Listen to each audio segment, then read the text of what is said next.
ਦੇਸ਼ ਦੁਨੀਆ 'ਚ ਵਸਦੇ ਪੰਜਾਬੀਆਂ ਨੂੰ ਜੀ ਆਇਆਂ। ਮੈਂ ਹਰਜਿੰਦਰ ਸਿੰਘ ਰੰਧਾਵਾ, ਤੁਸੀਂ ਦੇਖ ਰਹੇ ਹੋ ਪੰਜਾਬ ਟੈਲੀਵਿਜ਼ਨ ਔਰ ਮੇਰੇ ਨਾਲ ਨੇ ਸੀਨੀਅਰ ਜਰਨਲਿਸਟ ਰਜੀਵ ਭਾਸਕਰ ਜੀ ਔਰ ਇੰਦਰਪ੍ਰੀਤ ਜੀ। ਮੈਂ ਜੀ ਆਇਆਂ ਆਖਦਾ। ਬਹੁਤ ਬਹੁਤ ਸ਼ੁਕਰੀਆ ਰੰਧਾਵਾ ਜੀ। ਸਾਰਿਆਂ ਨੂੰ ਸਤਿ ਸ੍ਰੀ ਅਕਾਲ ਜੀ। ਕੀ ਪੰਜਾਬ ਇਸ ਵੇਲੇ ਸੰਵਿਧਾਨਕ ਤੇ ਆਰਥਿਕ ਸੰਕਟ 'ਚ ਫਸਿਆ ਹੋਇਆ?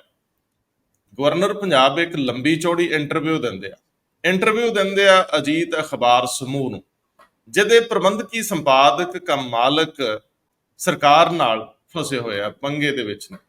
ਉਹਨਾਂ ਦੇ ਦੋ ਆਲਾ ਪੱਤਰਕਾਰ ਹਰਕਵਲਜੀਤ ਸਿੰਘ ਔਰ ਸਤਨਾਮ ਸਿੰਘ ਮਾਣਕ ਸੀਨੀਅਰ ਪੱਤਰਕਾਰ ਨੇ, ਗਵਰਨਰ ਸਾਹਿਬ ਨੂੰ ਮਿਲਦੇ ਨੇ, ਵੱਖ-ਵੱਖ ਮੁੱਦਿਆਂ ਤੇ ਗੱਲਬਾਤ ਹੁੰਦੀ ਹੈ ਤੇ ਕੋਈ ਸ਼ੱਕ ਨਹੀਂ ਕਿ ਗਵਰਨਰ ਸਾਹਿਬ ਬੜਾ ਤਲਖ ਰੁਖ ਅਖਤਿਆਰ ਕਰਦੇ ਆ, ਉਹਨਾਂ ਦਾ ਰਵੱਈਆ ਬੜਾ ਸਖਤ ਹੈ, ਪਰ ਨਾਲ ਹਲਕੀ ਜੀ ਲਾਚਾਰਗੀ ਵੀ ਲੱਗਦੀ। ਉਹ ਕਹਿੰਦੇ ਰਾਸ਼ਟਰਪਤੀ ਨੂੰ ਮੈਂ ਲਿਖਾਂਗਾ।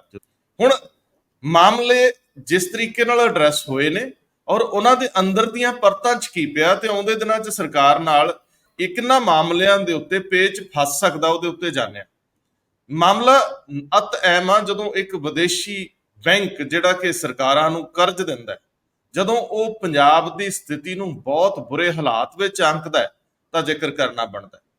ਜਦੋਂ ਚੀਨ ਤੋਂ ਬਹੁਤ ਸਾਰੀ ਇੰਡਸਟਰੀ ਸ਼ਿਫਟ ਹੋ ਰਹੀ ਆ ਭਾਰਤ ਵਿੱਚ, ਤਾਂ ਪੰਜਾਬ ਦੇ ਵਿੱਚ ਕਿਉਂ ਨਹੀਂ ਸ਼ਿਫਟ ਹੋ ਰਹੀ, ਜਾਂ ਸਾਡੇ ਸੰਬੰਧਿਤ ਵਿਭਾਗ ਕੀ ਕਰ ਰਹੇ ਨੇ ਖੇਤੀ ਆਧਾਰਿਤ ਸਨਅਤਾਂ ਨੂੰ ਬਾਹਰੋਂ ਲਿਆਉਣ ਲਈ, ਅਸੀਂ ਕਿਉਂ ਨਹੀਂ ਕੁਝ ਕਰ ਰਹੇ? ਇਹ ਸਵਾਲ ਵੀ ਅਹਿਮ ਆ। ਔਰ ਦੂਜੇ ਬੰਨੇ ਇਹਦੇ ਐਨ ਉਲਟ ਸਾਡੇ ਇੰਡਸਟਰੀਅਲਿਸਟ ਬਾਹਰ ਕਿਉਂ ਜਾ ਰਹੇ, ਭਾਵੇਂ ਉਹ ਯੂਪੀ ਹੋਵੇ ਭਾਵੇਂ ਬਿਹਾਰ ਹੋਵੇ, ਉਹ ਉੱਥੇ ਇਨਵੈਸਟ ਕਿਉਂ ਕਰਨਾ ਚਾਹ ਰਹੇ? ਕੀ ਕਾਰਨ ਹੈ ਕਿ ਇੰਜ ਵਾਪਰ ਰਿਹਾ? ਅੱਗੇ ਚੱਲਾਂਗੇ। ਕਾਂਗਰਸੀਆਂ ਨੇ ਕਟਾਰੂ ਚੱਕ ਦੇ ਖਿਲਾਫ ਕੱਲ ਲਾਇਆ ਸੀ ਧਰਨਾ। ਵੈਸੇ ਤਾਂ ਕਾਂਗਰਸ ਦੀ ਯੂਥ ਕਾਂਗਰਸ ਦਾ ਝਗੜਾ ਚੱਲੀ ਜਾਂਦਾ ਹੈ, ਦੋ ਧੜੇ, ਇੱਕ ਨੂੰ ਰਾਜਾ ਵੜਿੰਗ ਥਾਪੜਾ ਦਿੰਦੇ ਦਿਸਦੇ ਆ ਤੇ ਦੂਜੇ ਬੰਨੇ ਪ੍ਰਤਾਪ ਸਿੰਘ ਬਾਜਵਾ ਦੂਜੇ ਧੜੇ ਦੇ ਨਾਲ ਖਲੋਤੇ ਨਜ਼ਰ ਆਉਂਦੇ। ਹੁਣ ਇਹ ਮਾਮਲਾ ਅਜੇ ਨਿਪਟਿਆ ਨਹੀਂ, ਪਰ ਇਹੀ ਸਾਰੀ ਲੀਡਰਸ਼ਿਪ ਪਠਾਨਕੋਟ ਦੇ ਵਿੱਚ ਕਟਾਰੂ ਚੱਕ ਦੇ ਖਿਲਾਫ ਧਰਨੇ 'ਚ ਇਕੱਠੀ ਹੁੰਦੀ ਹੈ। ਮੈਨੂੰ ਨਵਜੋਤ ਸਿੰਘ ਸਿੱਧੂ ਉੱਥੇ ਕਿਤੇ ਦਿਸ ਨਹੀਂ ਰਹੇ। ਜੇ ਕਾਂਗਰਸ ਦਾ ਜ਼ਿਕਰ ਕਰਨਾ ਹੋਵੇ ਤਾਂ ਪ੍ਰਿਯੰਕਾ ਗਾਂਧੀ ਨੇ ਵੀ ਤਾਲ ਠੋਕਤੀ ਆ ਕਿ ਉਹ ਰਾਹੁਲ ਗਾਂਧੀ ਦੇ ਸ਼ਰੀਕ ਬਣਨਗੇ। ਇਹ ਸਵਾਲ ਕਾਫੀ ਵੱਡਾ ਹੈ। ਪਾਰਲੀਮੈਂਟ ਦੇ ਵਿੱਚ ਜਾਣ ਦੀ ਉਹਨਾਂ ਦੀ ਇੱਛਾ ਉਹਨਾਂ ਦੇ ਘਰ ਵਾਲੇ ਰਾਹੀਂ ਬਾਹਰ ਆਈ ਆ। ਲੀਡਰ ਬਣਾਉਣ ਦਾ ਯਤਨ ਹੁੰਦਾ ਰਿਹਾ ਅਕਸਰ ਉਹਨਾਂ ਨੂੰ। ਜਦੋਂ ਆਪਾਂ ਕਟਾਰੂ ਚੱਕ ਦੀ ਗੱਲ ਕੀਤੀ ਸੀ, ਕਟਾਰੂ ਚੱਕ ਨਾਲ ਸੰਬੰਧਿਤ ਜਿਹੜਾ ਕੇਸ ਹੈ, ਕਥਿਤ ਦੋਸ਼ ਨੇ ਜਿਹੜੇ, ਉਹਨਾਂ ਦੇ ਸੰਦਰਭ ਵਿੱਚ ਭਾਸਕਰ ਸਾਹਿਬ ਤੁਹਾਡੇ ਨਾਲ ਨਵੇਂ ਤੱਥਾਂ ਦੀ ਜਾਣਕਾਰੀ ਸਾਂਝੀ ਕਰਨਗੇ। ਔਰ ਜਦੋਂ ਅਸੀਂ ਅੱਗੇ ਵਧਾਂਗੇ ਰਕੇਸ਼ ਸਿੰਗਲਾ ਵੱਲ, ਜਿਹੜੇ ਕਿ ਆਸ਼ੂ ਵਾਲੇ ਮਾਮਲੇ ਦੇ ਵਿੱਚ ਲੋੜੀਂਦੇ ਸੀਗੇ, ਉਹਨਾਂ ਦੀਆਂ ਜਾਇਦਾਦਾਂ ਜ਼ਬਤ ਕੀਤੀਆਂ ਗਈਆਂ। ਸ਼ਰਦ ਪਵਾਰ ਦੇ ਖੇਖਣ ਵੀ ਤੁਹਾਡੇ ਨਾਲ ਸਾਂਝੇ ਕਰਦੇ ਆ। ਵੈਸੇ ਖੇਖਣ ਸ਼ਬਦ ਪੰਜਾਬੀ 'ਚ ਚੰਗਾ ਨਹੀਂ ਵਰਤਣਾ ਪੈਂਦਾ, ਕੀ ਕਰੀਏ। ਭਾਖੜਾ ਤੇ ਪੌਂਗ ਡੈਮ ਤੋਂ ਪਾਣੀ ਛੱਡੇ ਜਾਣ ਤੋਂ ਬਿਨਾਂ ਗੁਜ਼ਾਰਾ ਹੀ ਨਹੀਂ ਸੀ। ਪੰਜਾਬ ਦੇ ਵਿੱਚ ਕੋਈ ਹੜ੍ਹਾਂ ਦਾ ਖਤਰਾ ਹੈ ਔਰ ਪੰਚਾਇਤਾਂ ਭੰਗ ਕਰਨ ਦੇ ਖਿਲਾਫ ਕੀ ਪੰਚਾਇਤ ਯੂਨੀਅਨ ਕੋਰਟ ਜਾ ਚੁੱਕੀ ਹੈ। ਕੀ ਸਟੇ ਮਿਲ ਜਾਊਗਾ? ਸਰਕਾਰ ਕਿਸ ਤਰੀਕੇ ਨਾਲ ਉੱਥੇ ਆਪਣਾ ਪੱਖ ਰੱਖੂਗੀ? ਇਹ ਸਾਰੇ ਮਾਮਲੇ ਅੱਗੇ ਵਧਾਉਂਦੇ ਆ। ਸਭ ਤੋਂ ਪਹਿਲਾਂ ਮੈਂ ਜਾਣਨਾ ਚਾਹੂੰਗਾ ਇੰਦਰਪ੍ਰੀਤ ਜੀ, ਗਵਰਨਰ ਪੰਜਾਬ ਜਦੋਂ ਦੋ ਵੱਡੇ ਪੱਤਰਕਾਰਾਂ ਦੇ ਰੂਬਰੂ ਸੀਗੇ ਤਾਂ ਕੋਈ ਐਸਾ ਸਵਾਲ ਸਾਹਮਣੇ ਆਇਆ ਜਿਹੜਾ ਪਹਿਲਾਂ ਐਡਰੈਸ ਨਾ ਹੋਇਆ ਹੋਵੇ? ਕੋਈ ਨਵੀਂ ਗੱਲ ਜਿਹੜੀ ਗਵਰਨਰ ਸਾਹਿਬ ਦੇ ਮਨ ਮਸਤਕ 'ਚ ਲੁਕੀ ਸੀ, ਸਰਕਾਰ ਨੂੰ ਪੰਗੇ 'ਚ ਪਾਉਂਦੀ ਹੈ? ਆਉਂਦੇ ਦਿਨਾਂ 'ਚ ਸੰਵਿਧਾਨਕ ਸੰਕਟ ਖੜੇ ਹੋਣ ਦੀ ਕੋਈ ਸੰਭਾਵਨਾ? ਅਜੇ ਤੱਕ ਉਸ ਸੈਸ਼ਨ ਬਾਰੇ ਦੋਵਾਂ ਧਿਰਾਂ ਨੇ ਕੁਝ ਨਹੀਂ ਕਿਹਾ ਜਿਹਦੇ ਵਿੱਚ ਸ਼੍ਰੋਮਣੀ ਕਮੇਟੀ ਐਕਟ ਤਰਮੀਮ ਕੀਤਾ ਗਿਆ, ਮੱਦ ਜੋੜੀ ਗਈ, ਡੀਜੀਪੀ ਵਾਲਾ ਮਾਮਲਾ ਸੀ, ਚਾਂਸਲਰ ਨੂੰ ਚਾਂਸਲਰ ਨਾ ਰੱਖ ਕੇ ਮੁੱਖ ਮੰਤਰੀ ਨੂੰ ਚਾਂਸਲਰ ਬਣਾਉਣ ਵਾਲੀ ਗੱਲ, ਸਾਰੇ ਮਾਮਲਿਆਂ ਤੇ ਗੱਲ ਤੋਰੋ ਦਰ। ਰੰਧਾਵਾ ਸਾਹਿਬ ਦੇਖੋ, ਰਾਜਪਾਲ ਸਾਹਿਬ ਤਾਂ ਲਗਾਤਾਰ ਹੀ ਬੋਲ ਰਹੇ ਆ ਸਰਕਾਰ ਦੇ ਖਿਲਾਫ ਜਾਂ ਮੁੱਖ ਮੰਤਰੀ ਦੇ ਖਿਲਾਫ। ਇਹ ਆਪਾਂ ਪਰ ਉਹ ਸੀ ਕਿ ਟੁਕੜਿਆਂ 'ਚ ਬੋਲ ਰਿਹਾ ਕਿ ਕਦੇ ਕੋਈ ਡਰੱਗਸ ਵਾਲਾ ਇਸ਼ੂ ਲੈ ਲਿਆ, ਕਦੇ ਕੋਈ ਫਲੱਡ ਰਿਲੀਫ ਵਾਲਾ ਇਸ਼ੂ ਲੈ ਲਿਆ, ਕਦੇ ਸੈਸ਼ਨ ਨੂੰ ਬੁਲਾਉਣ ਵਾਲਾ ਇਸ਼ੂ ਲੈ ਰਿਹਾ। ਪਰ ਇਹਦੇ 'ਚ ਕੱਲ ਸੀਗਾ ਕਿ ਉਹਨਾਂ ਨੇ ਸਾਰੇ ਇਸ਼ੂ ਇਕੱਠੇ ਹੀ ਲੈ ਕੇ ਸਾਰਿਆਂ ਦੇ ਉੱਤੇ ਹੀ ਗੱਲ ਕੀਤੀ ਔਰ ਆਪਣਾ ਪੱਖ ਉਹਨਾਂ ਨੇ ਰੱਖਿਆ। ਔਰ ਪੱਖ ਪਹਿਲਾਂ ਵੀ ਇਸ ਤਰ੍ਹਾਂ ਦਾ ਰੱਖਦੇ ਰਹੇ ਹੈ, ਆਉਂਦਾ ਰਿਹਾ ਉਹਨਾਂ ਦਾ। ਲੇਕਿਨ ਇੰਪੋਰਟੈਂਟ ਗੱਲ ਇਹ ਹੈ ਕਿ ਜਦੋਂ ਬਾਰ-ਬਾਰ ਉਹ ਗੱਲ ਤੁਸੀਂ ਸੰਵਿਧਾਨਿਕ ਸੰਕਟ ਪੈਦਾ ਹੋਣ ਦੀ ਗੱਲ ਕੀਤੀ ਹੈ, ਉਹ ਬਿਲਕੁਲ ਠੀਕ ਹੈ। ਸੰਵਿਧਾਨਿਕ ਸੰਕਟ ਬਾਰੇ ਉਹਨਾਂ ਨੇ ਦੋ ਸੰਕੇਤ ਦਿੱਤੇ ਹੈ।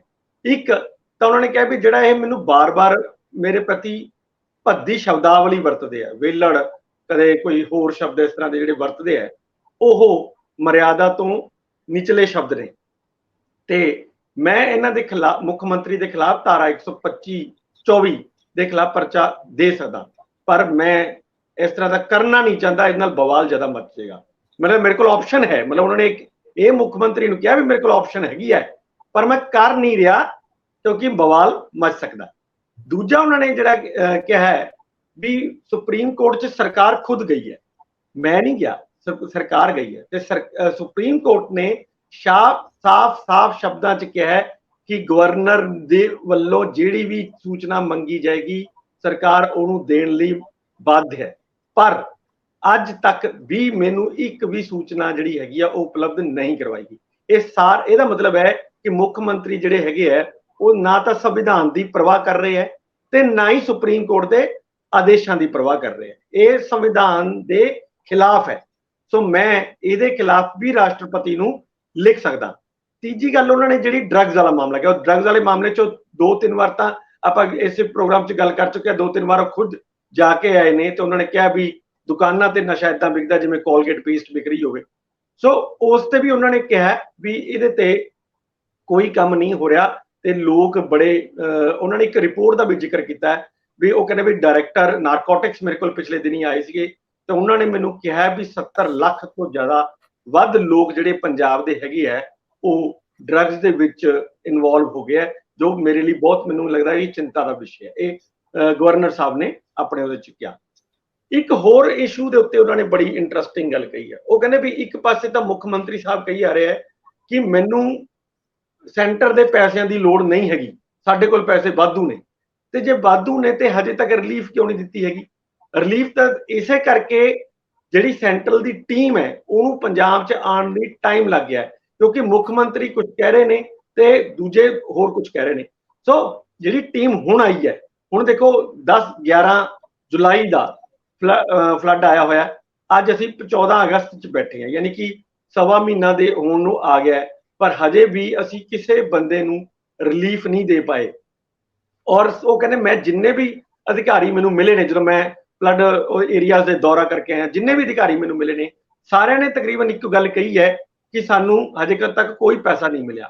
ਹੁਣ ਉਹ ਕਹਿੰਦੇ ਵੀ 218 ਕਰੋੜ ਰੁਪਇਆ ਆਣਾ ਹੈ, ਤਾਂ ਉਹ ਮੈਨੂੰ ਲੱਗਦਾ ਕਿ ਜਲਦ ਤੋਂ ਜਲਦ, ਜੇ ਪਿਆ ਤਾਂ ਜਲਦ ਤੋਂ ਜਲਦ ਉਹਨਾਂ ਨੂੰ ਰਾਹਤ ਦੇਣੀ ਚਾਹੀਦੀ ਹੈ। ਤੇ ਸੈਂਟਰ ਤੋਂ ਕਹਿੰਦੇ ਇੱਕ ਇਹਨਾਂ ਨੇ ਇਹ ਗੱਲ ਕਹੀ ਵੀ ਸੈਂਟਰ ਤੋਂ ਇਮਦਾਦ ਮੰਗਣ 'ਚ ਕੀ ਉਹ ਹੈ, ਸਾਰੀਆਂ ਸਟੇਟਾਂ ਮੰਗਦੀਆਂ ਨੇ ਤੇ ਅਸੀਂ ਆਪਣੇ ਹੱਕ ਦਾ ਹੀ ਪੈਸਾ ਲੈ ਰਹੇ, ਤੁਸੀਂ ਇਹ ਵੀ ਮੁੱਖ ਮੰਤਰੀ ਮਤਲਬ ਇਧਰਲੇ ਪਾਸੇ ਵੀ ਤੁਰਨਾ ਨਹੀਂ ਚਾਹੁੰਦੇ ਤੇ ਆਪਣੇ ਕਹੀ ਜਾਂਦੇ ਪੈਸੇ ਮੇਰੇ ਕੋਲ ਹੈਗੇ ਆ ਤੇ ਦੇਣਾ ਵੀ ਨਹੀਂ ਚਾਹੁੰਦੇ। ਮਤਲਬ ਦੋਨੋਂ ਵਿਰੋਧਾਭਾਸੀ ਗੱਲਾਂ ਜੀਆਂ ਸਾਹਮਣੇ ਆ ਰਹੀਆਂ ਨੇ।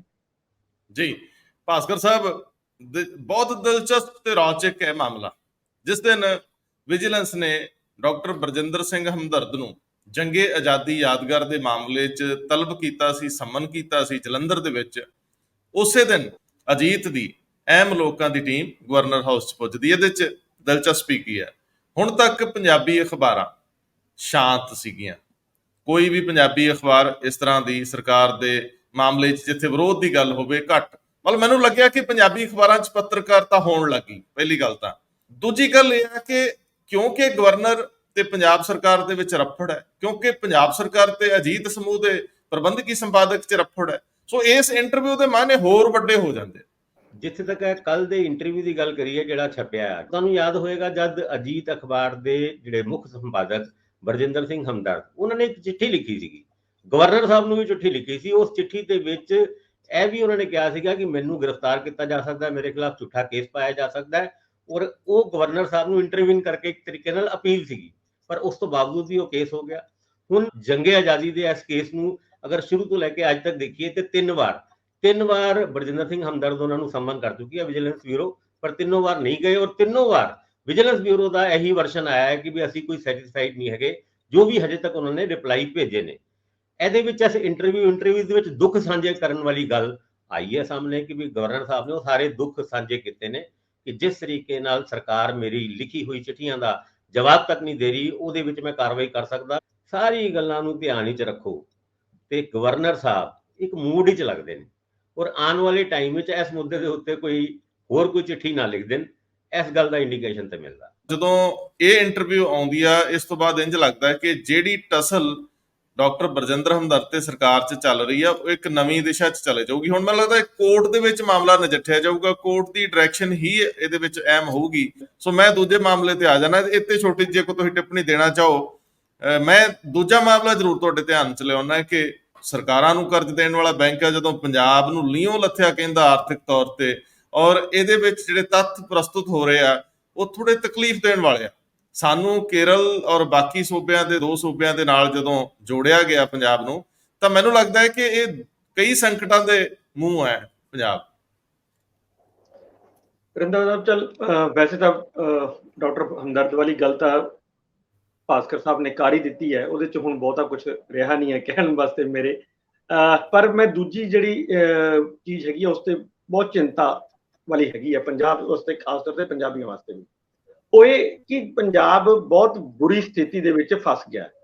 ਇਹ ਕੋਈ ਨਵੀਂ ਗੱਲ ਨਹੀਂ ਹੈ ਕਿ ਇਹ ਹੁਣ ਹੋ ਰਿਹਾ। ਤੁਹਾਨੂੰ ਯਾਦ ਹੋਊਗਾ 13ਵੇਂ ਫਾਈਨਾਂਸ ਕਮਿਸ਼ਨ ਦੀ ਜਦੋਂ ਇੱਕ ਰਿਪੋਰਟ ਆਈ ਸੀ, ਉਹਨਾਂ ਨੇ 3 ਸਟੇਟਾਂ ਇਹ ਜਿਹੀਆਂ ਸੀ ਪੂਰੇ ਕੰਟਰੀ ਦੀਆਂ ਜਿਨ੍ਹਾਂ ਨੂੰ ਕਿਹਾ ਸੀ ਵੀ ਇਹ ਡੈਟ ਟ੍ਰੈਪ 'ਚ ਫਸ ਗਿਆ, ਯਾਨੀ ਕਰਜ਼ ਜਾਲ 'ਚ ਫਸ ਗਿਆ। ਜਿੰਨਾ ਕਰਜ਼ਾ ਇਹਨਾਂ ਦੇ ਉੱਤੇ ਚੜਿਆ ਹੋਇਆ, ਉਸ ਦੀ ਕਿਸ਼ਤ ਉਤਾਰਨ ਵਾਸਤੇ ਉਸ ਤੋਂ ਜ਼ਿਆਦਾ ਕਰਜ਼ਾ ਲੈਣਾ ਪੈ ਰਿਹਾ। ਸੋ ਉਹਦੇ ਵਿੱਚ ਪੱਛਮੀ ਬੰਗਾਲ, ਕੇਰਲ ਤੇ ਪੰਜਾਬ ਦਾ ਨਾਂ ਸ਼ਾਮਲ।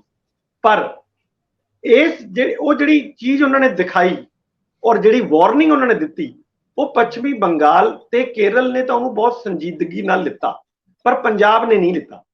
14ਵੇਂ ਫਾਈਨਾਂਸ ਕਮਿਸ਼ਨ ਨੇ ਫਿਰ ਇਹਨਾਂ ਦੋਨਾਂ ਸਟੇਟਾਂ ਨੂੰ ਇਹ ਕਹਿ ਕੇ ਕੱਢਤਾ ਸੀ ਵਿੱਚੋਂ ਵੀ ਜਿਹੜੇ ਪਿਛਲੇ ਫਾਈਨਾਂਸ ਕਮਿਸ਼ਨ ਨੇ ਡੈਟ ਟ੍ਰੈਪ 'ਚ ਫਸਾਇਆ ਦੱਸਿਆ ਸੀ, ਤੇ ਉਹਦੇ 'ਚ ਅਸੀਂ ਜੋ ਉਹਨਾਂ ਨੂੰ ਕਿਹਾ ਸੀ ਕਰਨ ਵਾਸਤੇ ਉਸ 'ਚੋਂ ਨਿਕਲਣ ਲਈ ਉਸ ਦਿਸ਼ਾ ਵੱਲ ਉਹਨਾਂ ਨੇ ਕਦਮ ਵਧਾਏ ਨੇ, ਪਰ ਪੰਜਾਬ ਨੇ ਨਹੀਂ ਵਧਾਏ। ਇਹ 14ਵੇਂ ਫਾਈਨਾਂਸ ਕਮਿਸ਼ਨ ਨੇ ਫਿਰ ਕਿਹਾ।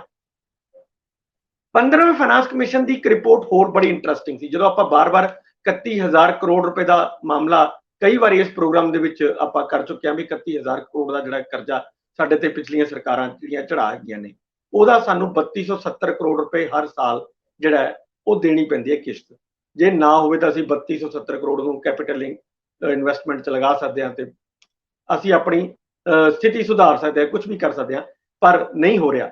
ਉਹ ਵਾਲਾ ਕੇਸ ਪੰਜਾਬ ਨੇ, ਉਹਦੇ 'ਚ ਕੈਪਟਨ ਅਮਰਿੰਦਰ ਸਿੰਘ, ਮੈਂ ਕਹੂੰਗਾ ਕਿ ਕੈਪਟਨ ਅਮਰਿੰਦਰ ਸਿੰਘ, ਸੁਰੇਸ਼ ਕੁਮਾਰ ਔਰ ਮਨਪ੍ਰੀਤ ਬਾਦਲ ਤੇ ਅਨੁਰਿਤ ਤਿਵਾੜੀ, ਇਹ 4 ਬੰਦਿਆਂ ਦੀ ਬਹੁਤ ਅਹਿਮ ਭੂਮਿਕਾ ਸੀ ਉਸ ਕੇਸ ਨੂੰ ਉੱਤੇ ਪ੍ਰੈਜ਼ੈਂਟ ਕਰਨ ਵਾਲੀ, ਕਿਉਂਕਿ ਮੈਂ ਇਸ ਨਾਲ ਬਹੁਤ ਲਗਾਤਾਰ ਜੁੜਿਆ ਹੋਇਆ ਸੀਗਾ ਔਰ ਇੱਕ ਚੀਜ਼ ਪਤਾ ਲੱਗ ਰਹੀ ਸੀ ਵੀ ਕੀ ਹੋ ਰਿਹਾ। ਉਹਦੇ ਵਿੱਚ ਫਾਈਨਾਂਸ ਕਮਿਸ਼ਨ ਨੂੰ ਇਸ ਗੱਲ ਤੇ ਰਾਜੀ ਵੀ ਕਰ ਲਿਆ ਗਿਆ ਕਿ ਹਾਂ ਪੰਜਾਬ ਨਾਲ ਜ਼ਿਆਦਤੀ ਹੋਈ ਹੈ, ਔਰ ਉਹਨਾਂ ਨੇ ਇੱਕ ਰਮੇਸ਼ ਚੰਦ ਜਿਹੜੇ ਨੀਤੀ ਆਯੋਗ ਦੇ ਮੈਂਬਰ ਨੇ, ਉਹਨਾਂ ਨੇ ਇਹਦੀ ਇੱਕ ਕਮੇਟੀ ਵੀ ਬਣਾਈ ਔਰ ਉਹਨਾਂ ਨੇ ਕਿਹਾ ਕਿ ਇਹ ਸਾਰਾ ਕੇਸ ਸਟੱਡੀ ਕਰਕੇ ਸਾਨੂੰ ਦੱਸੋ। ਤੇ ਜਿਹੜੀ ਸਟੱਡੀ ਕੀਤੀ ਸੀ ਉਹਦਾ ਫੇਵਰ ਪੰਜਾਬ ਦੇ ਪੱਖ 'ਚ ਆਇਆ ਸੀਗਾ। ਤਾਂ ਉਹ ਦੇਖੋ, ਕਮਿਸ਼ਨ ਦੇ ਹੱਥ 'ਚ ਐਦਾਂ ਨਹੀਂ ਹੁੰਦਾ ਕਿ ਕਮਿਸ਼ਨ ਸਾਰਿਆਂ ਨੂੰ ਵੀ ਪੈਸਾ ਲੁਟਾ ਦਿਓ, ਕਿਸੇ ਰੂਪ 'ਚ ਹੀ ਦੇ ਸਕਦਾ।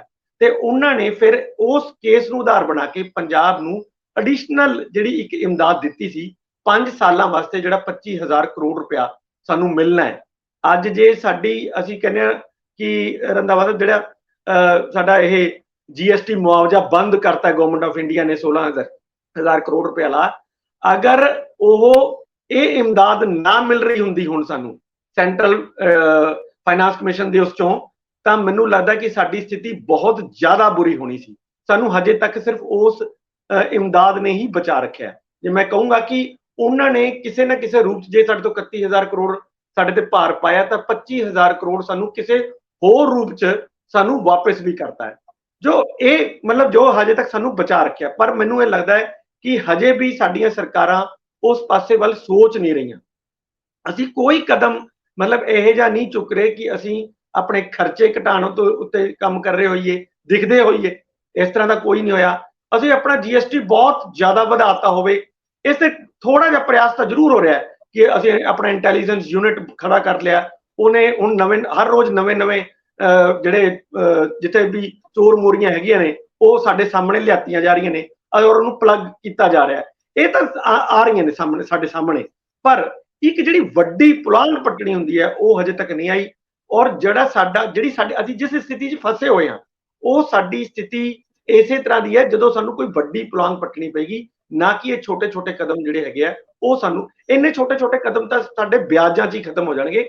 ਮੈਂ ਗੱਲ ਕਰ ਰਿਹਾ ਵੀ ਜਿਹੜੀ ਸਥਿਤੀ ਕਮਜ਼ੋਰ ਹੋਈ ਪਈ ਹੈ, ਜੋ ਵਿਕਟ ਹੋਈ ਪਈ ਆ, ਉਸ ਦੇ ਉੱਤੇ ਇੱਕ ਵੱਡਾ ਆਪਰੇਸ਼ਨ ਕਰਨ ਦੀ ਲੋੜ ਹੈ। ਉਹ ਕਿਸੇ ਵੀ ਸਰਕਾਰ ਨੂੰ ਕਰਨਾ ਹੀ ਪਊਗਾ, ਇਹ ਸੋਚ ਕੇ ਕਿ ਮੈਂ ਅਗਲੀ ਵਾਰ ਮੁੱਖ ਮੰਤਰੀ ਨਹੀਂ ਬਣਨਾ। ਉਹੀ ਬੰਦਾ ਕਰ ਸਕਦਾ ਹੈ। ਔਰ ਮੈਨੂੰ ਲੱਗਦਾ ਸੀ ਕਿ ਆਮ ਆਦਮੀ ਪਾਰਟੀ ਕੋਲੇ ਇੱਕ ਬਹੁਤ ਵੱਡਾ ਮੌਕਾ ਹੈ, ਕਿਉਂਕਿ ਇਹਨਾਂ ਦੇ ਉੱਤੇ ਕੋਈ ਬੈਗੇਜ ਨਹੀਂ ਸੀ, ਇਹ ਆਰਾਮ ਨਾਲ ਇਹ ਕੰਮ ਕਰ ਸਕਦੇ ਸੀ ਵੀ ਇਹ ਕਹਿ ਕੇ ਹੀ ਕਿ ਇਹ ਸਾਰਾ ਭਾਰ ਜੋ ਖਰਾਬ ਕੀਤਾ ਉਹ ਪਿਛਲੀਆਂ ਸਰਕਾਰਾਂ ਨੇ ਕੀਤਾ ਹੈ, ਅਸੀਂ ਨਹੀਂ ਕੀਤਾ, ਪਰ ਅਸੀਂ ਇਹਨੂੰ ਹੁਣ ਇੱਕ ਸੁਧਾਰਨ ਵੱਲ ਜ਼ਰੂਰ ਚੱਲਾਂਗੇ। ਔਰ ਪਹਿਲੇ ਦਿਨ ਤੋਂ ਅਗਰ ਕਰਦੇ ਤਾਂ ਮੈਨੂੰ ਲੱਗਦਾ ਕਿ ਅੱਜ ਅਸੀਂ ਉਸ ਸਥਿਤੀ 'ਚ ਆ ਜਾਂਦੇ ਕਿ ਲੋਕਾਂ ਦੇ ਮਨਾਂ 'ਚ ਵੀ ਆ ਜਾਂਦਾ ਵੀ ਯਾਰ ਸਰਕਾਰ ਕੰਮ ਕਰ ਰਹੀ ਹੈ, ਟਾਈਮ ਲੱਗ ਸਕਦਾ ਲੇਕਿਨ ਕੰਮ ਕਰ ਰਹੀ ਹੈ। ਪਰ ਇਹ ਸਰਕਾਰ ਵੀ ਉਸੇ ਹੀ ਫ੍ਰੀ ਬੀਜ਼ 'ਚ, ਉਸੇ ਹੀ ਮਤਲਬ ਜਿਹੜੀਆਂ ਪੁਰਾਣੀਆਂ ਸਰਕਾਰਾਂ ਨੇ ਕੰਮ ਕੀਤੇ ਨੇ ਸੇਮ ਉਸੇ ਤਰ੍ਹਾਂ ਦੇ ਇਸ 'ਚ ਵੀ ਹੁੰਦੇ ਦਿਖ ਰਹੇ ਨੇ। ਇਸ ਕਰਕੇ ਤੁਹਾਨੂੰ ਲੱਗੇਗਾ ਕਿ ਕੋਈ ਵੀ ਕਦਮ ਨਹੀਂ ਪੁੱਟੇ ਜਾ ਰਹੇ ਜਿਹਨੂੰ ਆਪਾਂ ਰਿਫਾਰਮਸ ਕਹਿੰਦੇ ਆ, ਵੱਡੇ ਰਿਫਾਰਮਸ ਨਜ਼ਰ ਨਹੀਂ ਆ ਰਹੇ। ਇਤਿਹਾਸਕ ਫੈਸਲੇ ਲੈਣ ਦੀ ਲੋੜ ਸੀਗੀ ਔਰ ਇਤਿਹਾਸ ਵਿੱਚ ਨਾਂ ਦਰਜ ਕਰਾਉਣ ਦਾ ਵੇਲਾ ਸੀ। ਪ੍ਰਕਾਸ਼ ਸਿੰਘ ਬਾਦਲ ਜਦੋਂ ਖੜਕੂਵਾਦ ਦੀ ਹਨੇਰੀ ਤੋਂ ਬਾਅਦ ਗਵਰਨਮੈਂਟ 'ਚ ਆਉਂਦੇ ਨੇ, ਬੇਅੰਤ ਸਿੰਘ ਸਰਕਾਰ ਤੋਂ ਬਾਅਦ, ਤੇ ਉਹਨਾਂ ਦੇ ਨੇੜਲੇ ਸਾਥੀਆਂ ਨੇ ਉਹਨਾਂ ਨੂੰ ਕਿਹਾ ਸੀਗਾ ਕਿ ਅਸੀਂ ਫਜ਼ੂਲ ਦੀ ਦੌੜ 'ਚ ਨਾ ਪਈਏ। ਉਸ ਤੋਂ ਬਾਅਦ ਵੀ ਕਿਹਾ, ਜਦੋਂ ਦੂਜੀ ਵਾਰ ਉਹ ਆਉਂਦੇ ਨੇ, ਜਿਹੜੀ ਲਗਾਤਾਰ ਦੂਜੀ ਵਾਰ ਗਵਰਨਮੈਂਟ ਕੈਪਟਨ ਅਮਰਿੰਦਰ ਸਿੰਘ ਤੋਂ ਬਾਅਦ ਜਦੋਂ ਆਉਂਦੇ ਨੇ, ਉਦੋਂ ਵੀ ਉਹਨਾਂ ਨੂੰ ਕਿਹਾ ਗਿਆ ਕਿ ਅਸੀਂ ਇਹ ਫ੍ਰੀ ਬੀਜ਼ ਨਾਲੋਂ ਲੋਕਾਂ ਨੂੰ ਕੁਆਲਿਟੀ ਸਹੂਲਤਾਂ ਦਈਏ, ਰਿਫਾਰਮਸ ਦੀ ਗੱਲ ਕਰੀਏ, ਪੰਜਾਬ ਦੇ ਲੋਕਾਂ ਨੂੰ ਇਹ ਬਹਾਦਰ ਲੋਕ ਹੈ ਮੰਨ ਜਾਣਗੇ, ਔਰ ਵੱਡੀ ਪੋਲਿਟਿਕਸ ਕਰੀਏ, ਲੰਬੀ ਲਾਈਨ ਖਿੱਚੀਏ, ਔਰ ਸ਼ਾਇਦ ਇਹਦੀ ਖਮਿਆਜਾ ਵੀ ਭੁਗਤਣਾ ਪਏ, ਪਰ ਹਿਸਟਰੀ ਵਿੱਚ ਨਾਂ ਜ਼ਰੂਰ ਆਊਗਾ। ਸਾਡੀ ਇਸ ਧਰਤੀ, ਇਸ ਖਿੱਤੇ ਨਾਲ ਵੀ ਕੋਈ ਮਾੜੀ ਮੋਟੀ ਹਮਦਰਦੀ ਆ, ਲਗਾ ਹੈ, ਨਹੀਂ ਮੰਨਿਓ। ਹੁਣ ਭਗਵੰਤ ਮਾਨ ਸ਼ਾਇਦ ਅਜੇ ਤੱਕ ਸਰਕਾਰ ਚਲਾਉਣੀ ਸਿੱਖ ਹੀ ਰਹੇ ਨੇ। ਉਹ ਕਹਿੰਦੇ ਤੇ ਹੈ, ਮੈਨੂੰ ਸਭ ਪਤਾ, ਉਹ ਜਿੰਨਾ ਵਧੀਆ ਭਾਸ਼ਣ ਕਰਦੇ ਨੇ, ਮੈਨੂੰ ਲੱਗਦਾ ਉਹਨਾਂ ਤੋਂ ਜ਼ਿਆਦਾ ਵਧੀਆ ਉਹਨਾਂ ਨੂੰ ਪ੍ਰਸ਼ਾਸਨ ਚਲਾ ਕੇ ਦਿਖਾਉਣਾ ਚਾਹੀਦਾ ਸੀਗਾ। ਉਹਨਾਂ ਨੂੰ ਜਿਸ ਤਰ੍ਹਾਂ ਦੀ ਤਸਵੀਰ ਦਿਖਾਈ ਜਾਂਦੀ ਹੈ ਉਹ ਦੇਖ ਰਹੇ ਨੇ, ਪਰ ਉਹਨਾਂ ਨੇ ਜੋ ਕਰਨਾ ਸੀ ਅਗਲੀਆਂ ਪੀੜ੍ਹੀਆਂ ਲਈ ਉਹ ਉਹਨਾਂ ਨੇ ਅਜੇ ਤੱਕ ਕੀਤਾ ਨਹੀਂ। ਮੈਨੂੰ ਲੱਗਦਾ ਉਹਦੇ ਵੱਲ ਸੋਚਣਾ ਵੀ ਸ਼ੁਰੂ ਨਹੀਂ ਕੀਤਾ। ਇਹਦੇ 'ਚ ਦੋ ਪਹਿਲੂ ਹੋਰ ਆ, ਵੱਡੇ ਇਤਿਹਾਸਕ ਮੌਕੇ ਹੁੰਦੇ ਆ। ਚਾਈਨਾ ਦੇ ਵਿੱਚੋਂ ਬਹੁਤ ਸਾਰੀ ਇੰਡਸਟਰੀ ਸ਼ਿਫਟ ਹੋ ਰਹੀ ਆ, ਦੁਨੀਆ ਭਰ ਨੇ ਇੰਡਸਟਰੀ ਲਾਈ ਚਾਈਨਾ ਦੇ ਵਿੱਚ, ਆਪਣੀ ਐਕਸਟੈਂਡਡ ਯੂਨਿਟ ਲਾਏ, ਹੁਣ ਉਹ ਉੱਥੋਂ ਕੱਢ ਰਹੇ ਨੇ, ਔਰ ਉਹ ਕੱਢਣ ਤੋਂ ਬਾਅਦ ਭਾਰਤ ਨੂੰ ਚੁਣ ਰਹੇ ਨੇ। ਭਾਰਤ ਦੇ ਵਿੱਚ ਪੰਜਾਬ ਕਿੱਥੇ ਆ? ਹੁਣ ਇਹ ਵੀ ਮਾਮਲਾ ਹੈ। ਸਾਡੇ ਬੰਦੇ ਜਿਹੜੇ ਨੇ ਹੌਜ਼ਰੀ ਦੇ ਵਿੱਚ, ਟੈਕਸਟਾਈਲ ਦੇ ਵਿੱਚ, ਉਹ ਬਿਹਾਰ ਵਾਲਿਆਂ ਨੂੰ ਹਾਂ ਕਰਦੇ ਪਏ, ਅਸੀਂ ਉੱਥੇ ਐਕਸਟੈਂਡ ਕਰਾਂਗੇ, ਮਤਲਬ ਜਿਹੜੇ ਪੈਸੇ ਇੱਥੇ ਲਾਉਣੇ ਸੀ ਉੱਥੇ ਲਾਵਾਂਗੇ। ਅਗਲੀਆਂ ਪੀੜ੍ਹੀਆਂ ਉਹ ਆਪਣੀਆਂ ਉਧਰ ਸੈੱਟ ਕਰਨ ਨੂੰ ਫਿਰ ਰਹੇ, ਜੇ ਤੁਸੀਂ ਥੋੜਾ ਜਿਹਾ ਇਹਨੂੰ ਵਾਈਡਰ ਪ੍ਰਸਪੈਕਟਿਵ 'ਚ ਦੇਖੋ। ਤੇ ਦੂਜੇ ਬੰਨੇ ਪਿੱਛੇ ਹੀ ਯੋਗੀ ਸਰਕਾਰ ਦਾ ਇੱਕ ਇੱਥੋਂ ਦਾ ਵਫਦ ਉਹਨਾਂ ਨੂੰ ਮਿਲ ਕੇ ਆਇਆ ਸੀ, ਫੋਟੋ ਛਪੀ ਸੀ। ਕੀ ਕਹੋਗੇ ਭਾਸਕਰ ਸਾਹਿਬ? ਆਪਾਂ ਅੱਗੇ ਚੱਲੀਏ। ਮੈਨੂੰ ਲੱਗਦਾ ਇਹਦੇ ਉੱਤੇ ਬਹਿਸ ਦੀ ਲੋੜ ਨਹੀਂ, ਇਹਦੇ ਤੇ ਕੰਮਾਂ ਦੀ ਲੋੜ ਸੀ। ਮੈਂ ਤੁਹਾਡੇ ਕੋਲ ਆਉਣਾ ਹੈ, ਆਪਾਂ ਚੱਲਦੇ ਹਾਂ ਕੱਲ ਧਰਨੇ ਤੇ। ਸਾਡੇ ਤੱਕ ਘਪਲਿਆਂ ਦੀ ਖਬਰ ਬਹੁਤ ਪ੍ਰਮੁਖਤਾ ਨਾਲ ਚੱਕੀ ਜਾਂਦੀ ਹੈ, ਔਰ ਕਟਾਰੂ ਚੱਕ ਸਾਹਿਬ ਔਰ ਧਾਲੀਵਾਲ, ਦੋ ਮਿਨਿਸਟਰ, ਦੋਨੇ ਹੀ ਸਾਈਨ ਕਰਕੇ ਫਸੇ ਹੋਏ ਆ। ਹੁਣ ਉਹਨਾਂ ਦਾ ਰੋਲ ਕੀ ਆ, ਇਹ ਤਾਂ ਜਾਂਚ ਚੱਲ ਰਹੀ ਹੈ, ਉਹਦੇ 'ਚ ਨਿਰਧਾਰਤ ਹੋਊਗਾ, ਪਰ ਸਮੈਲ ਇਹ ਆਉਂਦੀ ਆ ਕਿ ਕਿਧਰੇ ਨਾ ਕਿਧਰੇ ਸਿਆਸੀ ਸਰਪ੍ਰਸਤੀ ਦਿੱਤੀ ਗਈ ਹੈ। ਹੁਣ ਉਸੇ ਹੀ ਮਾਮਲੇ 'ਚ ਕੱਲ ਹੋਰ ਮਾਹੌਲ ਤਲਖ ਸੀ, ਸਾਰੇ ਕਾਂਗਰਸੀ ਇੱਕੋ ਲਾਈਨ 'ਚ ਬੈਠੇ ਉਹਨਾਂ ਨੂੰ ਕੋਸ ਰਹੇ ਸੀਗੇ ਵੀ ਕਟਾਰੂ ਚੱਕ ਸਾਹਿਬ ਦੇ ਖਿਲਾਫ ਕੇਸ ਦਰਜ ਕਰੋ, ਇਹਨਾਂ ਦੀ ਕੋਈ ਜਾਂਚ ਕਰਾਓ ਹੋਰ, ਔਰ ਇਹਨਾਂ ਨੂੰ ਬਾਹਰ ਕਰੋ। ਮੈਂ ਇਹ ਤੁਹਾਡੇ ਤੋਂ ਸਮਝਣਾ ਚਾਹੁੰਦਾ ਹੈ, ਇਹਦੇ ਨਾਲ ਸੰਬੰਧਿਤ ਕੁਝ ਤੱਥ ਵੀ ਪੇਸ਼ ਹੋ ਰਹੇ ਸੀਗੇ ਕਿ ਬਜ਼ੁਰਗ ਬੀਬੀਆਂ ਦੇ ਨਾਲ ਪਹਿਲਾਂ ਵੀ ਗਰਦੌਰੀਆਂ ਹੋਈਆਂ, ਉਹਨਾਂ ਦੇ ਨਾਲ ਬਿਆਨੇ ਹੋਏ, ਉਹ ਸਾਰੀਆਂ ਗੱਲਾਂ ਜ਼ਰਾ ਇਹਨੂੰ ਅੱਗੇ ਵਧਾ ਦਿਓ। ਜਲੰਧਰ ਜਿਮਨੀ ਇਲੈਕਸ਼ਨ ਦੇ ਵਿੱਚ ਕਟਾਰੂ ਚੱਕ ਉਹਨਾਂ ਦੇ ਖਿਲਾਫ ਕਾਂਗਰਸ ਦੇ ਵਿੱਚ ਵੀ ਖਾਸ ਕਰਕੇ ਸੁਖਪਾਲ ਸਿੰਘ ਖਹਿਰਾ ਉਹਨਾਂ ਨੇ ਇੱਕ ਮੋਰਚਾ ਖੋਲਿਆ ਸੀ। ਹੁਣ ਮੁੱਦਾ ਦੂਜਾ ਹੈ। ਮੁੱਦਾ ਇਹ ਵੀ ਕਿ 92 ਏਕੜ ਜ਼ਮੀਨ ਜਿਸ ਤਰੀਕੇ ਨਾਲ ਉਹ ਸ਼ਾਮਲਾਟ ਜ਼ਮੀਨ ਟ੍ਰਾਂਸਫਰ ਕੀਤੀ ਗਈ, ਉਹ ਸਾਰੇ ਮੁੱਦੇ ਦੇ ਉੱਤੇ ਕਟਾਰੂ ਚੱਕ ਉਹਨਾਂ ਦਾ ਉਹ ਡੀਓ ਲੈਟਰ ਔਰ ਕੁਲਦੀਪ ਸਿੰਘ ਧਾਲੀਵਾਲ ਉਹਨਾਂ ਦਾ ਉਸ ਡੀਓ ਲੈਟਰ ਦੇ ਉੱਤੇ ਐਕਸ਼ਨ ਲੈਣਾ, ਇੱਕ ਦਿਨ ਦਾ ਈਡੀ ਤੇ ਵੱਡਾ ਫੈਸਲਾ। ਇਹਨਾਂ ਸਾਰੇ ਮਾਮਲੇ ਦੇ ਵਿੱਚ ਹੁਣ ਕਾਂਗਰਸ ਨੇ ਕਟਾਰੂ ਚੱਕ ਉਹਨਾਂ ਦੀ ਅਰੈਸਟ ਮੰਗੀ ਹੈ। ਤੁਸੀਂ ਕੱਲ ਦੇਖੋ, ਰੈਜ਼ਿਗਨੇਸ਼ਨ ਨਹੀਂ ਕਹਿੰਦੇ ਵੀ ਅਰੈਸਟ ਕਰੋ, ਉਹ ਮੰਗ ਸੀਗੀ। ਇਹਨਾਂ ਸਾਰੇ ਮਾਮਲਿਆਂ ਦੇ ਵਿੱਚ ਅਟੈਕ, ਕਿਉਂਕਿ ਕਾਂਗਰਸ ਦੇ ਉੱਤੇ ਜਾਂ ਬਾਜਵਾ ਸਾਹਿਬ ਦੇ ਉੱਤੇ ਅਕਸਰ ਐਲੀਗੇਸ਼ਨ ਲੱਗਦਾ ਸੀ ਕਿ ਉਹ ਵਿਰੋਧ ਦੇ ਮਾਮਲੇ ਦੇ ਵਿੱਚ ਇੱਕ ਚਿੱਠੀ ਲਿਖ ਕੇ ਸਾਰ ਦਿੰਦੇ ਨੇ ਗਵਰਨਰ ਸਾਹਿਬ ਨੂੰ, ਪਰ ਹੁਣ ਸੜਕਾਂ ਤੇ ਉਤਰਨ ਦਾ ਫੈਸਲਾ ਕੀਤਾ। ਅੱਜ ਵੀ ਇਹ ਧਰਨਾ ਕਾਂਗਰਸ ਦਾ, ਅੱਜ ਕੱਲ ਅਗਰ ਪਠਾਨਕੋਟ ਵਾਲੀ ਸਾਈਡ ਸੀਗਾ ਤੇ ਅੱਜ ਗੁਰਦਾਸਪੁਰ ਤਰਨਤਾਰਨ ਵਾਲੀ ਸਾਈਡ ਵੀ ਅੱਜ ਧਰਨਾ ਹੈਗਾ ਕਾਂਗਰਸ ਦਾ ਹੀ। ਹੁਣ ਇਹਦੇ ਉੱਤੇ ਕੁਝ ਨਵੇਂ ਤੱਥ ਸਾਹਮਣੇ ਆਏ ਨੇ। ਕਟਾਰੂ ਚੱਕ ਨੂੰ ਉਹਨਾਂ ਨੂੰ ਜਿਸ 92 ਏਕੜ ਦੀ ਸ਼ਾਮਲਾਟ ਜ਼ਮੀਨ ਦੀ ਟ੍ਰਾਂਸਫਰ ਦੇ ਮੁੱਦੇ ਦੇ ਉੱਤੇ ਘੇਰਿਆ ਜਾ ਰਿਹਾ ਔਰ ਉਸ ਡੀਓ ਲੈਟਰ ਦੇ ਬਾਰੇ ਘੇਰਿਆ ਜਾ ਰਿਹਾ, ਉਹਦੇ ਵਿੱਚ ਕੁਝ ਤੱਥ ਇਹ ਸਾਹਮਣੇ ਆਇਆ ਹੈ ਕਿ ਇਹ ਜ਼ਮੀਨ ਜਿਹੜੀ 7 ਬਜ਼ੁਰਗ ਔਰਤਾਂ ਜਿਨ੍ਹਾਂ ਦੇ ਖਿਲਾਫ ਪਿਛਲੇ ਦਿਨਾਂ ਦੇ ਵਿੱਚ ਕੇਸ ਵੀ ਰਜਿਸਟਰਡ ਹੋਇਆ 2017 ਦੇ ਵਿੱਚ, 35 ਏਕੜ ਜ਼ਮੀਨ ਸੀਗੀ ਉਹਨਾਂ ਦੇ ਨਾਂ ਤੇ, ਔਰ ਉਹਦਾ ਇਕਰਾਰਨਾਮਾ ਯਾਨੀ ਸੇਲ ਡੀਡ ਵੀ ਕਹਿ ਸਕਦੇ ਹੋ, ਬਿਆਨਾ ਵੀ ਕਹਿ ਸਕਦੇ ਹੋ, ਪਾਵਰ ਆਫ ਅਟਾਰਨੀ ਵੀ ਕਹਿ ਸਕਦੇ ਹੋ, ਉਹ ਲਿੱਤੀ। ਔਰ ਉਸ ਤੋਂ ਬਾਅਦ ਉਸ ਇਕਰਾਰਨਾਮੇ ਦੇ ਵਿੱਚ ਇਹ ਗੱਲ ਲਿਖਵਾ ਲਈ ਗਈ ਕਿ 35 ਏਕੜ ਦੇ ਤੇ ਤੁਹਾਨੂੰ ਇਹ ਪੈਸੇ ਦੇ ਦਿੱਤੇ ਗਏ, ਸਾਡਾ ਕੋਈ ਲੈਣ ਦੇਣ ਨਹੀਂ ਹੈ, ਉਸ ਤੋਂ ਇਲਾਵਾ ਕੋਈ ਵੀ ਤੁਹਾਡਾ ਹਿੱਸਾ ਸ਼ਾਮਲਾਟ ਜ਼ਮੀਨ ਦੇ ਵਿੱਚ ਬੰਦਾ ਹੋਇਆ वो हिस्सा भी उस व्यक्ति, वो व्यक्ति एक वकील है और उस वकील ने अपने ਨਾਂ ਤੇ ਯਾਨੀ ਇਕਰਾਰਨਾਮੇ ਦੇ ਵਿੱਚ ਉਹ ਸ਼ਾਮਲਾਟ ਜ਼ਮੀਨ ਦਾ ਜੋ ਫਿਲਹਾਲ ਉਹਨਾਂ ਵਿਅਕਤੀਆਂ ਨੂੰ ਵੀ ਨਹੀਂ ਪਤਾ ਸੀਗਾ ਉਹਦਾ ਵੀ ਇਕਰਾਰਨਾਮਾ ਕਰਾ ਲਿਆ ਸੀ, ਸੇਲ ਡੀਡ ਕਰਾ ਲਈ ਸੀ। ਬਾਅਦ ਚੋਂ ਇਹਦੇ ਵਿੱਚ ਤੇਜ਼ੀ ਆਉਂਦੀ ਹੈ, ਉਹਨਾਂ ਔਰਤਾਂ ਦੇ ਨਾਂ ਤੇ 92 ਏਕੜ ਜ਼ਮੀਨ ਸ਼ਾਮਲਾਟ ਜ਼ਮੀਨ ਲੱਭੀ ਜਾਂਦੀ ਹੈ ਔਰ ਉਸ ਤੋਂ ਬਾਅਦ ਉਹਨਾਂ ਔਰਤਾਂ ਦੇ ਨਾਂ ਤੇ ਰਜਿਸਟਰਡ ਕੀਤੀ ਜਾਂਦੀ ਹੈ ਔਰ ਬਾਅਦ ਚੋਂ ਉਸ ਦੀ ਹੀ ਰਜਿਸਟਰੀ ਉਸ ਇਕਰਾਰਨਾਮੇ ਦੇ ਹਿਸਾਬ ਨਾਲ ਉਹ ਵਕੀਲ ਆਪਣੇ ਪਿਤਾ ਦੇ ਨਾਂ ਤੇ ਕਰਾ ਦਿੰਦਾ ਹੈ। ਇਸ ਕੇਸ ਦੇ ਵਿੱਚ ਹਜੇ ਤੱਕ ਉਸ ਵਕੀਲ ਨਾਲ ਪੁੱਛਗਿੱਛ ਕਿਉਂ ਨਹੀਂ ਹੋਈ? ਕਾਰਨ ਕਿ ਬੈਨੀਫੀਸ਼ੀਅਰੀ ਤੇ ਅਸਲ ਵਿੱਚ ਉਹ ਵਕੀਲ ਹੈ ਔਰ ਉਸ ਵਕੀਲ ਦਾ ਨਾਂ ਔਰ 7 ਔਰਤਾਂ ਦੇ ਖਿਲਾਫ ਕੇਸ ਦਰਜ ਹੋਣਾ, ਉਹਦਾ ਨਾਂ ਨਾ ਆਣਾ, ਇਹ ਮਾਮਲੇ ਦੇ ਵਿੱਚ ਇੱਕ ਨਵਾਂ ਐਂਗਲ ਆਇਆ।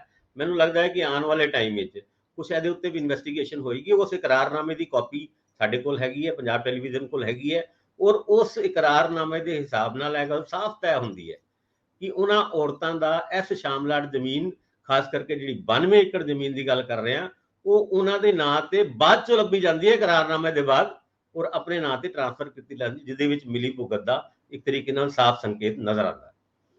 ਇੰਦਰਪ੍ਰੀਤ ਜੀ, ਵੈਸੇ ਇਸ ਮਾਮਲੇ 'ਚ ਮੁੱਖ ਮੰਤਰੀ ਸਾਹਿਬ ਨੂੰ ਚਾਹੀਦਾ ਸੀਗਾ ਕਿ ਉਹ ਵਿਜੀਲੈਂਸ ਨੂੰ ਜਾਂਚ ਕਰਨ ਲਈ ਥੋੜਾ ਜਿਹਾ ਵਿਸਥਾਰਤ ਆਰਡਰ ਦੇ ਦਿੰਦੇ, ਜਿਹਦੇ ਵਿੱਚ ਇਸ ਨਿਯੁਕਤੀ, ਇਸ ਚਾਰਜ ਨੂੰ ਲੈ ਕੇ ਉਹ ਵੀ ਪੱਖ ਰੱਖ ਲਿਆ ਜਾਂਦਾ। ਹੁਣ ਤੱਕ ਤਾਂ ਇਹ 92 ਏਕੜ ਜ਼ਮੀਨ ਔਰ ਜਿਹੜੀ ਅਲਾਟਮੈਂਟ ਹੋਈ ਹੈ, ਮੈਨੂੰ ਲੱਗਦਾ ਜਾਂਚ ਉੱਥੇ ਫਿਕਸ ਕੀਤੀ ਗਈ ਹੈ, ਉੱਥੇ ਖੜੀ ਹੈ। ਲੇਕਿਨ ਕੀ ਇਸ ਜਾਂਚ ਤੋਂ ਪਹਿਲਾਂ ਦੇ ਹਾਲਾਤ ਨੂੰ ਵੀ ਧਿਆਨ 'ਚ ਰੱਖਿਆ ਜਾਣਾ ਬਣਦਾ ਕਿ ਕਿੰਨਾ ਹਾਲਾਤਾਂ ਦੇ ਵਿੱਚ ਇਹ ਜ਼ਿਆਦਾ ਅਹਿਮ ਸੀ? ਔਰ ਸ਼ਾਇਦ ਜੇਕਰ ਇਸ ਗੱਲ, ਕਿਉਂਕਿ ਵਿਜੀਲੈਂਸ ਨੇ ਤੁਹਾਡੇ ਅਨੁਸਾਰ ਵੀ ਔਰ ਜਿਸ ਤਰ੍ਹਾਂ ਅਧਿਕਾਰੀ ਵੀ ਕਹਿ ਰਹੇ ਆ ਕਿ ਵਿਜੀਲੈਂਸ ਨੇ ਉਸ ਕੁਲਦੀਪ ਸਿੰਘ DDPO ਜਿਹੜਾ ADC ਵਜੋਂ ਰਿਟਾਇਰ ਹੋਇਆ, ਉਹਨੂੰ ਕਿਵੇਂ ਲਾਇਆ ਗਿਆ, ਉਹਦੇ ਸੰਬੰਧੀ ਫਾਈਲ ਵੀ ਸਾਰੀ ਮੰਗਵਾਈ ਹੋਈ ਹੈ। ਹੁਣ ਜਾਂਚ ਤਾਂ ਚੱਲ ਰਹੀ ਹੋਊਗੀ, ਲੇਕਿਨ ਮੈਨੂੰ ਲੱਗਦਾ ਕਿ ਇਹਦੇ 'ਚ ਵਿਸਥਾਰਤ ਆਰਡਰ ਜਾਣਾ ਚਾਹੀਦਾ ਸੀਗਾ ਕਿ ਇਹ ਜਾਂਚ ਸੰਬੰਧਿਤ ਜਿੰਨੇ ਵੀ ਆ, ਜਿੰਨੇ ਵੀ ਫਿਰ ਮੰਤਰੀ ਆਪਣੇ ਆਪ ਆ ਜਾਣੇ ਸੀ, ਸ਼ਾਇਦ ਕਾਂਗਰਸੀਆਂ ਦਾ ਹਰਖ ਵੀ ਮੱਠਾ ਹੋ ਜਾਂਦਾ। ਮੈਨੂੰ ਲੱਗਦਾ ਇਹਦੇ ਵਿੱਚ ਥੋੜੀ ਕਮੀ ਰੱਖ ਲਈ ਗਈ ਹੈ, ਇਹਦਾ ਦਾਇਰਾ ਵਸੀ ਕਰ ਲੈਣਾ ਚਾਹੀਦਾ ਸੀ। ਰੰਧਾਵਾ ਸਾਹਿਬ, ਇਹ ਕੱਲਾ ਇਸ ਮਾਮਲੇ 'ਚ ਨਹੀਂ ਹੁੰਦਾ, ਇਹ ਹਰ ਮਾਮਲੇ 'ਚ ਇਸੇ ਤਰ੍ਹਾਂ ਹੀ ਹੁੰਦਾ ਹੈ। ਅਸਲ 'ਚ ਅਸੀਂ ਜਦੋਂ ਜਿਹੜੀ ਘਟਨਾ ਹੋ ਚੁੱਕੀ ਹੁੰਦੀ ਹੈ, ਦਾਇਰਾ ਉਹਦੇ ਤੇ ਹੀ ਸੀਮਿਤ ਕਰ ਦਿੰਦੇ ਹਾਂ। ਸਪੋਜ਼ ਜਿਵੇਂ ਅਸੀਂ SIT ਬਣਾ ਕੇ ਕੋਰਟ ਪੂਰਾ ਗੋਲੀकांड ਦੀ ਜਾਂਚ ਕਰ ਰਿਹਾ। ਗੋਲੀकांड ਆਪਣੇ ਆਪ 'ਚ ਸਭ ਕੁਝ ਥੋੜੀ ਹੈ ਕਿ ਉਹ ਗੋਲੀकांड ਹੋਇਆ ਕਿਉਂ, ਉਹਦੇ ਵਿੱਚ ਜੇ ਆਪਾਂ ਕਰਦੇ ਵੀ 8 ਸਾਲ ਤੱਕ ਤੁਹਾਨੂੰ ਇਨਸਾਫ ਨਹੀਂ ਮਿਲਿਆ, ਉਹਦਾ ਕਾਰਨ ਇਹੀ ਹੈ ਕਿ ਇੱਕ SIT ਦੂਜੀ ਜਾਂਚ ਕਰ ਰਹੀ ਹੈ ਵੀ ਗੁਰੂ ਗ੍ਰੰਥ ਸਾਹਿਬ ਦੀ ਬੇਅਦਬੀ ਹੋਈ, ਕੇ ਕਰ ਰਹੀ ਹੈ, ਜਦਕਿ ਇਹ ਕੇਸ ਇਕੱਠਾ ਹੋਣਾ ਚਾਹੀਦਾ। ਇਸੇ ਤਰ੍ਹਾਂ ਹੀ ਇੱਥੇ ਵੀ ਹੈ ਬਈ, ਇਹ ਬੰਦਾ ਲੱਗਿਆ ਔਰ ਉਹਨੇ 92 ਏਕੜ ਜ਼ਮੀਨ ਕਿਸੇ ਦੇ ਨਾਂ ਤੇ ਕਰਤੀ, ਇਹ ਮਾਮਲਾ ਥੋੜੀ ਹੈ। ਇਹਨੂੰ ਲਗਾਇਆ ਕਿਵੇਂ ਗਿਆ, ਕੌਣ ਉਹਦੇ ਪਿੱਛੇ ਹੈ, ਆਰਡਰਸ ਕਿਵੇਂ ਹੋ ਗਏ, ਇਹ ਸਾਰੇ ਜਾਂਚ ਦੇ ਵਿਸ਼ੇ ਹੈ। ਜੇ ਇਹਨੂੰ ਸਾਰਿਆਂ ਨੂੰ ਇਕੱਠਾ ਰੱਖਦੇ ਤਾਂ ਮੈਨੂੰ ਲੱਗਦਾ ਕਿ ਇਹ ਇੱਕ ਜ਼ਿਆਦਾ ਬਿਹਤਰ ਤਰੀਕੇ ਨਾਲ ਜਾਂਚ ਅੱਗੇ ਵੱਧਦੀ ਔਰ ਜਿਹੜੇ ਵੀ ਲੋਕ ਇਨਵੋਲਵ ਹੁੰਦੇ ਉਹ ਸਾਰੇ ਦੇ ਸਾਰੇ ਇਹਦੇ ਵਿੱਚ ਆਉਂਦੇ। ਹਜੇ ਤੱਕ ਨਾ ਤਾਂ CM ਸਾਹਿਬ ਦਾ ਦੇਖੋ ਇਹਦੇ ਉੱਤੇ ਕੋਈ ਬਿਆਨ ਆਇਆ, ਇੱਕ ਸਿੰਗਲ ਬਿਆਨ ਵੀ ਉਹਨਾਂ ਨੇ ਇਸ ਇਸ਼ੂ ਦੇ ਉੱਤੇ ਨਹੀਂ ਦਿੱਤਾ ਕਿ ਮੰਤਰੀ ਇਨਵੋਲਵ ਹੈ ਕਿ ਨਹੀਂ, ਮੰਤਰੀਆਂ ਦੇ ਉੱਤੇ ਕੁਝ ਕਰਨਾ ਬਣਦਾ ਕਿ ਨਹੀਂ। ਸਿਰਫ ਇਸੇ ਤੇ ਵੀ DDPO ਨੇ ਉੱਤੇ ਕਰਤੀ। ਜਦੋਂ ਇੱਕ CM ਹੀ ਕਹਿ ਰਿਹਾ ਕਿ DDPO ਦੀ ਉਹ ਦੇਖੀ ਜਾਏ ਭੂਮਿਕਾ, ਤਾਂ ਫਿਰ ਮੰਤਰੀ ਤਾਂ ਆਪਣੇ ਆਪ ਹੀ ਬਚ ਜਾਂਦੇ ਆ। ਮੈਨੂੰ ਲੱਗਦਾ ਕਿ ਥੋਰੋ ਜਾਂਚ ਹੋਣੀ ਚਾਹੀਦੀ। ਤੁਹਾਡੀ ਗੱਲ ਠੀਕ ਹੈ ਕਿ ਜਾਂਚ ਦਾ ਦਾਇਰਾ ਵਧਾਉਣਾ ਚਾਹੀਦਾ ਸੀਗਾ। ਬੰਦੇ ਨੂੰ ਇੱਥੇ ਲਗਾਇਆ ਕਿਵੇਂ ਗਿਆ, ਕੀ ਕਾਰਨ ਰਹੇ, ਕੌਣ ਉਹਦੇ ਪਿੱਛੇ ਸੀ, ਤੇ ਹੁਣ ਭਾਸਕਰ ਸਾਹਿਬ ਨੇ ਤਾਂ ਪੂਰੀ ਡਿਟੇਲ ਹੀ ਦੇਤੀ ਹੈ ਕਿ ਇਹ ਕੋਈ ਅੱਜ ਦਾ ਮਾਮਲਾ ਨਹੀਂ ਹੈ, ਮਾਮਲਾ ਤਾਂ ਪਿੱਛੋਂ ਤੋਂ ਚੱਲਦਾ ਆ ਰਿਹਾ। ਦਾ ਮਤਲਬ ਇਹ ਹੈ ਕਿ ਇੱਕ ਪੂਰੀ ਸਾਜ਼ਿਸ਼ ਰਚੀ ਗਈ ਕਿ ਇਹਨੂੰ ਸਿਰੇ ਕਿਵੇਂ ਚੜਾਉਣਾ ਹੈ। ਤਾਂ ਸਿਰੇ ਚੜਾਉਣ ਵਾਲਾ ਜਿਹੜਾ ਕੰਮ ਹੈਗਾ ਉਹ ਮੈਨੂੰ ਲੱਗਦਾ ਕਿ ਮਿਲੀ ਭਗਤ ਨਾਲ ਹੀ ਹੋਇਆ, ਤੇ ਉਹ ਤਾਂ ਹੀ ਸਾਹਮਣੇ ਆਊਗੀ ਜਦੋਂ ਤੁਸੀਂ ਜਾਂਚ ਦਾ ਦਾਇਰਾ ਵਧਾ ਕੇ ਉਹਨੂੰ ਲੈ ਕੇ ਆਓਗੇ। ਇੰਦਰਪ੍ਰੀਤ ਜੀ, ਮੁੱਖ ਮੰਤਰੀ ਸਾਹਿਬ ਇੰਨਾ ਹੀ ਕਰ ਲੈਂਦੇ ਕਿ ਰੋਜ਼ ਖਬਰ ਛਪ ਰਹੀ ਆ, ਰੋਜ਼ ਹਵਾਲੇ ਆ ਰਹੇ ਆ, ਆਪਣੇ ਮੰਤਰੀਆਂ ਤੋਂ ਸਫਾਈ ਮੰਗ ਲੈਂਦੇ। ਘੱਟੋ ਘੱਟ ਇਹਨਾਂ ਦਾ ਕਰ ਸਕਦੇ ਨਾ, ਉਹ ਆਪਣੇ ਮੰਤਰੀਆਂ ਤੋਂ ਲਿਖਤ ਵਿੱਚ ਸਪਸ਼ਟੀਕਰਨ ਮੰਗਦੇ ਕਿ ਤੁਹਾਡਾ ਨਾਂ ਆ ਰਿਹਾ, ਤੁਸੀਂ ਸਥਿਤੀ ਸਪਸ਼ਟ ਕਰੋ। ਜਾਂਚ ਇੱਕ ਦੂਜਾ ਪਹਿਲੂ ਆ। ਵੱਖਰੀ ਗੱਲ ਆ ਕਿ ਜੇ ਇਹ ਪਿਛਲੀਆਂ ਸਰਕਾਰਾਂ ਤੋਂ ਇਹ ਕੇਸ ਤੁਰੇ ਆ ਰਹੇ ਆ, ਇਹਦਾ ਮਤਲਬ ਹੈ ਕਿ ਉਹ ਸਮਰੱਥ ਲੋਕ ਨੇ ਔਰ ਉਹ ਹਰ ਸਰਕਾਰ ਦੇ ਵਿੱਚ ਜੁਗਾੜ ਲਾਉਣ ਵਾਲੇ ਨੇ। ਉਹਨਾਂ ਨੇ ਮੰਤਰੀਆਂ ਤੋਂ ਲੈ ਕੇ ਅਫਸਰਾਂ ਤੱਕ ਨੂੰ ਕਿਸ ਤਰੀਕੇ ਨਾਲ ਇਨਫਲੂਐਂਸ ਕਰਨਾ ਉਹਨਾਂ ਨੂੰ ਆਉਂਦਾ ਹੁਨਰ, ਤੋਂ ਇਨਫਲੂਐਂਸ ਤਾਂ ਹੋਏ ਨੇ। ਇੱਕ ਦਿਨ ਦੇ ਵਿੱਚ ਇੱਕ ਵਿਅਕਤੀ ਦੀ ਫਾਈਲ ਐਵੇਂ ਨਿਕਲਦੀ ਆ ਜਿਵੇਂ ਕਿਤੇ ਮੁੱਖ ਮੰਤਰੀ ਸਾਹਿਬ ਨੇ ਆਪ ਮੰਗਵਾਈ ਹੁੰਦੀ ਹੈ ਵੀ ਮੈਨੂੰ ਘੰਟੇ 'ਚ ਆਰਡਰ ਕਰਕੇ ਦੱਸੋ, ਇੰਝ ਹੀ ਹੁੰਦਾ ਨਾ। ਜੇ ਕੈਪਟਨ ਸਾਹਿਬ ਕਹਿੰਦੇ ਵੀ ਹਾਂ ਵੀ ਇਹ ਮੇਰੇ ਕੋਲ ਅਗਲੇ 1 ਘੰਟੇ ਦੇ ਵਿੱਚ ਹੋਣਾ ਚਾਹੀਦਾ, ਪਹਿਲੀ ਸਰਕਾਰ ਵੇਲੇ ਕਹਿੰਦੇ ਹੁੰਦੇ ਸੀ ਕੰਮ ਕਰਕੇ ਦੱਸੋ। ਆ ਸਾਡੇ ਕਈ ਮੰਤਰੀਆਂ ਨੂੰ ਮੈਂ ਜਾਣਦਾ ਜਿਹੜੇ ਕਹਿੰਦੇ ਹੁੰਦੇ ਸੀ ਵੀ ਗੱਲ ਸੁਣ ਲਓ, ਇਹ ਕੰਮ ਮੈਨੂੰ ਅੱਧੇ ਘੰਟੇ 'ਚ ਹੋਇਆ ਮਿਲਣਾ ਚਾਹੀਦਾ। ਉਦੋਂ ਅਫਸਰ ਕੀ ਕਰਨ, ਜਾਂ ਤਾਂ ਛੁੱਟੀ ਲੈ ਕੇ ਚਲੇ ਜਾਣ, ਜਾਂ ਲੜਾਈ ਪਾ ਲੈਣ, ਜਾਂ ਕੰਮ ਕਰ ਦੇਣ। ਸੋ ਇਹ ਸਥਿਤੀ ਕਲੀਅਰ ਕਰਨੀ ਚਾਹੀਦੀ ਹੈ। ਵੈਸੇ ਕਹਿੰਦੇ ਸੀ ਮੰਤਰੀਆਂ 'ਚ ਤਾਂ ਦਮ ਹੀ ਹੈ ਨਹੀਂ, ਇਹ ਤਾਂ ਡਰੇ ਹੋਏ ਮੰਤਰੀ ਆ, MLA ਆ, ਦਿੱਲੀ ਡਿਕਟੇਟ ਕਰਦੀ ਆ, ਇਹ ਤਾਂ ਦਲੇਰ ਹੀ ਬੜੇ ਨੇ ਬਈ। ਮੈਨੂੰ ਤਾਂ ਸਮਝ ਨਹੀਂ ਆਈ ਕਿ ਧਾਲੀਵਾਲ ਸਾਹਿਬ ਨੇ ਜਿੰਨੀ ਛੇਤੀ ਇੱਥੇ ਦਸਤਖਤ ਕੀਤੇ, ਕੇ ਸ਼ਿਵਾ ਪ੍ਰਸਾਦ ਸਾਹਿਬ ਨੂੰ ਪਤਾ ਨਹੀਂ ਹੁਣ ਗਵਰਨਰ ਉਸ ਚੋਂ ਬੈਠੇ ਹੋਏ ਨੇ, ਕੀ ਕਹਿ ਸਕਦੇ ਆ, ਕੋਈ ਗੱਲ ਤਾਂ ਕਲੀਅਰ ਕਰਨ। ਚਲੋ ਇਹਦੇ ਉੱਤੇ ਥੋੜਾ ਜਿਹਾ ਹੋਰ ਚੱਲੀਏ ਭਾਸਕਰ ਸਾਹਿਬ, ਕਾਂਗਰਸੀਆਂ ਤੇ ਚੱਲੇ ਆ ਤੇ ਕਾਂਗਰਸੀਆਂ ਦੀ, ਇਹ ਵੈਸੇ ਕਾਂਗਰਸੀਆਂ ਦੀ ਲੜਾਈ ਮੈਨੂੰ ਜ਼ਰੂਰ ਇੰਦਰਪ੍ਰੀਤ ਜੀ ਤੁਸੀਂ ਦੱਸਿਓ। ਭਾਸਕਰ ਸਾਹਿਬ ਹਾਂਜੀ ਕੁਝ ਕਹਿ ਲਓ ਜੀ। ਇੱਕ ਚੀਜ਼ ਮੈਂ ਕਹਿਣਾ ਚਾਹੂੰਗਾ, ਤੁਸੀਂ ਬਿਲਕੁਲ ਠੀਕ ਗੱਲ ਕੀਤੀ ਕਿ ਮੁੱਖ ਮੰਤਰੀ ਨੇ ਆਪ ਹੀ ਪੁੱਛ ਲੈਣਾ ਸੀਗਾ ਕਿ ਭਾਵੇਂ ਕਟਾਰੂ ਚੱਕ ਨੂੰ ਜਾਂ ਧਾਲੀਵਾਲ ਸਾਹਿਬ ਨੂੰ ਕਿ ਵੀ ਇਹ ਸਾਰਾ ਮਾਮਲਾ ਹੈ ਕੀ ਸੀਗਾ। ਇਹ ਤੇ ਤਕਰੀਬਨ ਪੁਲਿਸ ਦੇ ਵਿੱਚ ਵੀ ਕੋਈ ਪੜਤਾਲ ਜਾਂਦੀ ਹੈ ਕਿ ਉਹ ਹਮੇਸ਼ਾ ਇੱਕ ਕ੍ਰਾਈਮ ਸੀਨ ਇੱਕ ਤਰੀਕੇ ਨਾਲ ਬਣਾਇਆ ਜਾਂਦਾ ਹੈ ਕਿ ਵੀ ਉੱਥੋਂ ਆਇਆ, ਇੱਥੋਂ ਚਾਕੂ ਮਾਰਿਆ, ਇਹ ਜੋ ਵੀ ਹੈ ਉਦਾਂ ਦਾ ਹੀ ਸੀਨ। ਭਾਵੇਂ ਉਹ ਕੇਸ਼ਵ ਵਾਲਾ ਮਾਮਲਾ ਸੀਗਾ, ਜਦ ਕਟਾਰੂ ਚੱਕ ਨਾਲ ਪੁੱਛਗਿੱਛ ਕਰਨੀ ਸੀਗੀ ਉਹਨਾਂ ਨੇ ਤੇ ਉਹ ਸੀਨ ਕ੍ਰੀਏਟ ਕਰਨਾ ਸੀ ਵੀ ਕਿੱਥੋਂ ਕੇਸ਼ਵ ਆਇਆ, ਕੀ ਹੋਇਆ, ਅੱਗੇ ਕਮਰੇ 'ਚ ਕੀ ਹੋਇਆ। ਚਲੋ, ਔਰ ਇਸ ਮਾਮਲੇ ਦੇ ਵਿੱਚ ਵੀ ਜਿੱਦਾਂ ਡੀਓ ਲੈਟਰ ਲਿਖਿਆ, ਔਰ ਡੀਓ ਲੈਟਰ ਲਿਖਣ ਤੋਂ ਬਾਅਦ ਕੁਲਦੀਪ ਸਿੰਘ ਧਾਲੀਵਾਲ ਉਹਨਾਂ ਨੇ ਉਹ ਡੀਓ ਲੈਟਰ ਕੈਚ ਕਰਕੇ ਨਾਲ ਹੀ ਉਹ ਆਰਡਰ ਕੀਤੇ ਤੇ ਅਗਲੇ ਦਿਨ ਏਡੀਸੀ ਨੇ 92 ਏਕੜ। ਇਹ ਸਾਰੀ ਗੱਲਾਂ ਦਾ ਕ੍ਰਾਈਮ ਸੀਨ ਕ੍ਰੀਏਟ ਕਰਕੇ ਮੁੱਖ ਮੰਤਰੀ ਨੂੰ ਆਪ ਇਨਵੈਸਟੀਗੇਟ ਕਰਨਾ ਚਾਹੀਦਾ ਹੈ। ਗੱਲ ਬਿਲਕੁਲ ਠੀਕ ਹੈ। ਇਹਦੇ ਵਿੱਚ ਭਾਸਕਰ ਸਾਹਿਬ ਇੱਕ ਹੋਰ ਗੱਲ ਹੈ, ਮੈਂ ਅਜੇ ਵੀ ਨਾ ਸ਼ੱਕ ਦਾ ਲਾਭ ਕਟਾਰੂ ਚੱਕ ਨੂੰ ਦੇਣਾ ਚਾਹੁੰਦਾ। ਦੇਖੋ ਠੀਕ ਹੈ, ਉਹਨਾਂ ਦੇ ਉੱਤੇ ਕੁਝ ਐਸੇ ਦੋਸ਼ ਨੇ ਜਿਹੜੇ ਗਵਰਨਰ ਸਾਹਿਬ ਵੀ ਕੱਲ ਜ਼ਿਕਰ ਕਰ ਰਹੇ ਸੀ ਇੰਟਰਵਿਊ ਦੇ ਵਿੱਚ ਵੀ ਇੰਨੀ ਵਾਹਿਆ ਤੋਂ ਵੀਡੀਓ ਜਾਂ ਬਾਕੀ ਚੀਜ਼ਾਂ ਹੈ ਨਾ, ਪੰਜਾਬੀ ਦੇ ਸ਼ਬਦ ਵਾਹਿਆਤ ਹੀ ਕਵਾਂਗੇ। ਪਰ ਮੈਨੂੰ ਅਜੇ ਵੀ ਮੈਂ ਸ਼ੱਕ ਦਾ ਲਾਭ ਦੇਣਾ ਚਾਹੁੰਦਾ ਹੈ ਜਦੋਂ ਉਹਨਾਂ ਨੇ ਲਿਖਿਆ ਕਿ ਚਾਰਜ ਦਿੱਤਾ ਜਾ ਸਕਦਾ ਹੈ। ਮੈਂ ਅਜੇ ਵੀ ਇਸ ਗੱਲ ਤੇ ਖੜਾ, ਜੇ ਧਾਲੀਵਾਲ ਸਾਹਿਬ ਜਾਂ ਕੇ ਸ਼ਿਵਾ ਪ੍ਰਸਾਦ ਜੇਕਰ ਸੱਚਮੁੱਚ ਕਟਾਰੂ ਚੱਕ ਸਾਹਿਬ ਦਾ ਮਾਮਲਾ ਹੁੰਦਾ ਤੇ ਪਲਟ ਕੇ ਕਹਿੰਦੇ ਕਿ ਕਟਾਰੂ ਚੱਕ ਸਾਹਿਬ ਇੰਜ ਨਹੀਂ ਚੱਲਣਾ, ਲਿਖ ਕੇ ਭੇਜੋ ਕਿ ਇਸ ਵਿਅਕਤੀ ਨੂੰ ਚਾਰਜ ਦਿੱਤਾ ਜਾਵੇ। ਔਰ ਇਹ ਕੁਦਰਤੀ ਤੌਰ ਤੇ ਕਿਹਾ ਜਾਣਾ ਸੀ ਵੀ ਲਿਖ ਕੇ ਭੇਜੋ। ਜੇ ਨਹੀਂ ਲਿਖ ਕੇ ਭੇਜਿਆ, ਚਲੋ ਖੈਰ ਇੰਦਰਪ੍ਰੀਤ ਜੀ, ਸਾਨੂੰ ਕਿ ਜਿੰਨਾ ਖਾਦੀਆਂ ਗਾਜਰਾਂ ਢਿੱਡ ਤਾਂ ਦੁਖੂਗਾ। ਤੇ ਮੈਨੂੰ ਇਹ ਜਿਹੜੇ ਯੂਥ ਕਾਂਗਰਸੀ ਲੜੇ ਹੋਏ ਆਪਸ ਵਿੱਚ, ਵਿਰੋਧ ਚੱਲ ਰਿਹਾ, ਦਿੱਲੀ ਵੀ ਮਿਲ ਕੇ ਆਏ, ਬਾਜਵੇ ਨੂੰ ਵੀ ਮਿਲੇ ਆ, ਇਹਦੇ ਉੱਤੇ ਗੱਲ ਜਰਾ ਵਧਾ ਦਿਓ। ਤੇ ਪ੍ਰਿੰਕਾ ਗਾਂਧੀ ਵਾਲੀ ਗੱਲ ਜਿਹੜੀ ਆ ਉਹ ਭਾਸਕਰ ਸਾਹਿਬ ਕਰ।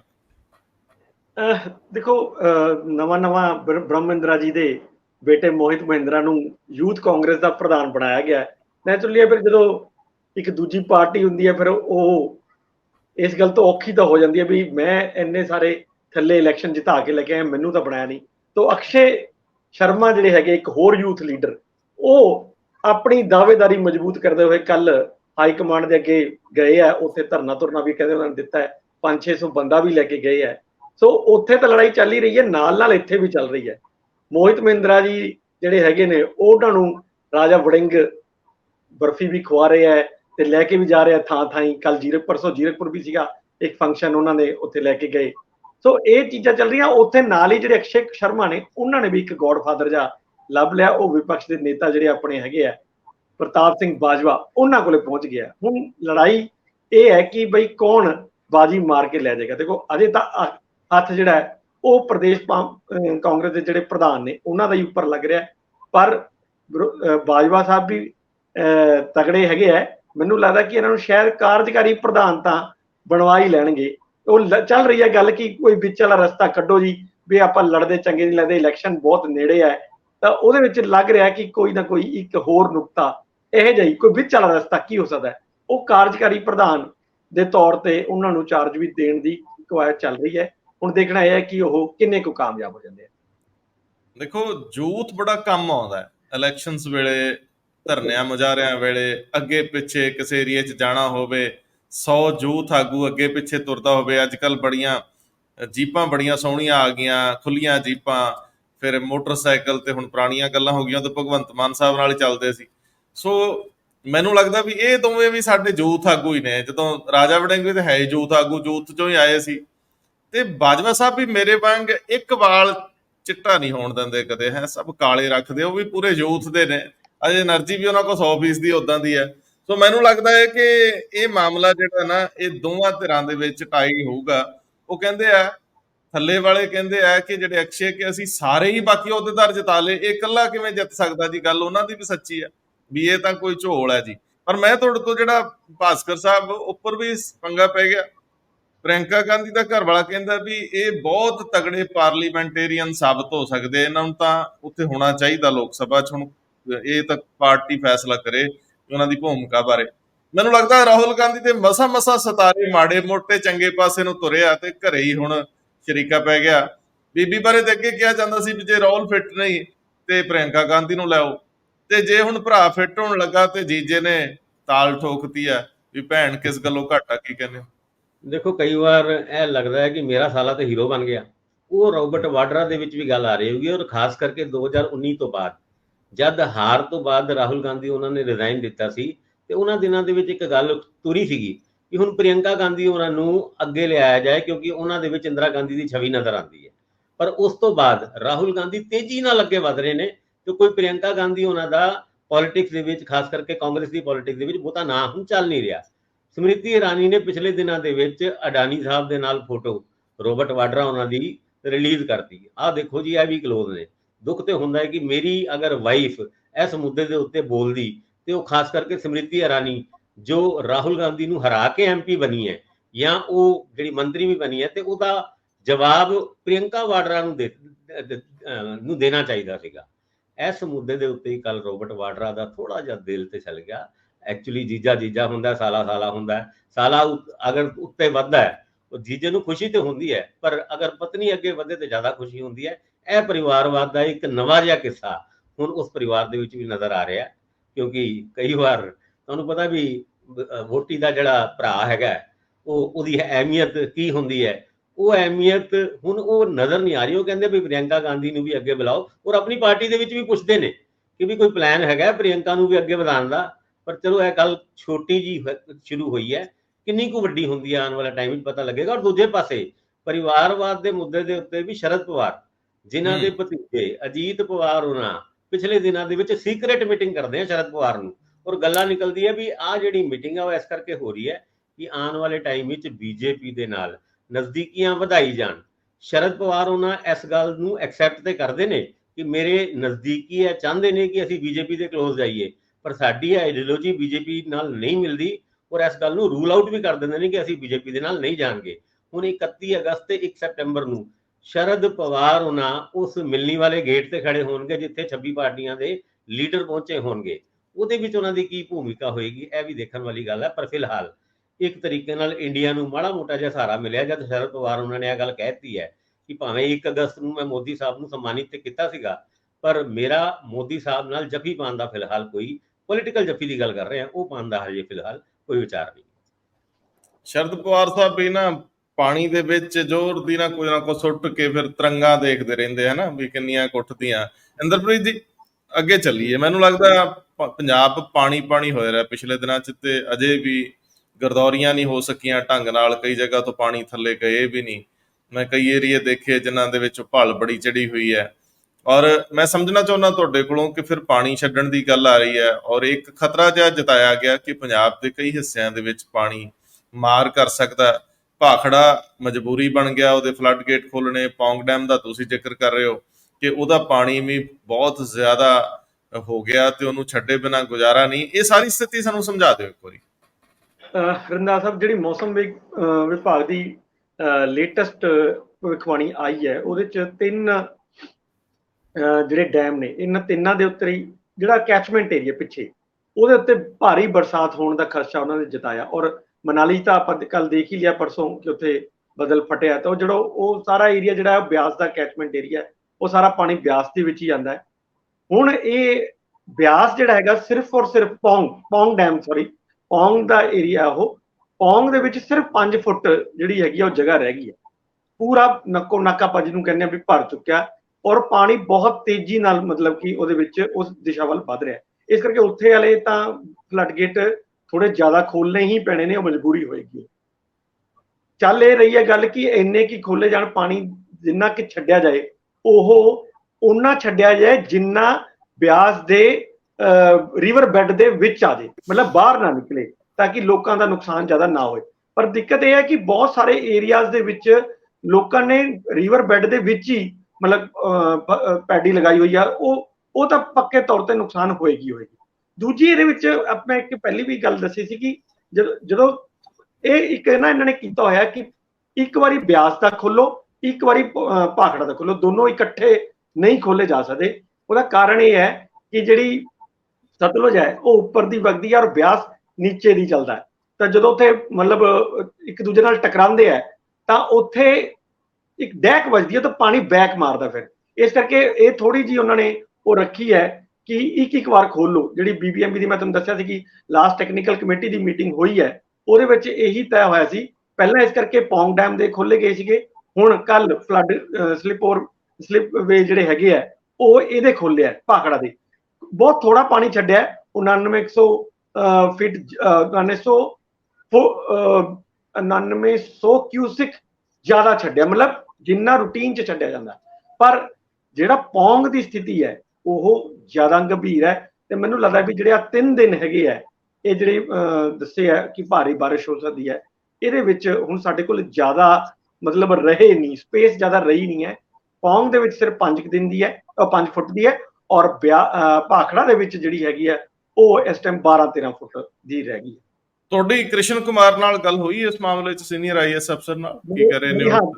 2 ਦਿਨ ਪਹਿਲਾਂ ਹੀ ਮੈਂ ਉਹਨਾਂ ਤੋਂ ਸਾਰਾ ਡਾਟਾ ਲਿਆ ਸੀ। ਉਹਨਾਂ ਨੇ ਮੈਨੂੰ ਇਹ ਭੇਜਿਆ ਸੀ ਕਿ 1 ਘੰਟੇ ਦਾ ਡਾਟਾ ਆਇਆ ਹੋਇਆ ਸੀ। ਬਹੁਤ ਜ਼ਿਆਦਾ ਜਿਹੜਾ ਹੈਗਾ ਪਾਣੀ ਉਹ ਇਹਨਾਂ ਦਰਿਆਵਾਂ ਦੇ ਡੈਮਾਂ ਦੇ ਵਿੱਚ ਆ ਰਿਹਾ। ਤੇ ਜਿਹੜਾ ਰਾਵੀ ਦਾ ਹੈਗਾ ਉੱਥੇ ਥੋੜੀ ਸਥਿਤੀ ਠੀਕ ਹੈ, ਉੱਥੇ ਜਿੰਨਾ ਪਾਣੀ ਆ ਰਿਹਾ ਉਸ ਤੋਂ ਜ਼ਿਆਦਾ ਰਿਲੀਜ਼ ਕੀਤਾ ਜਾ ਰਿਹਾ।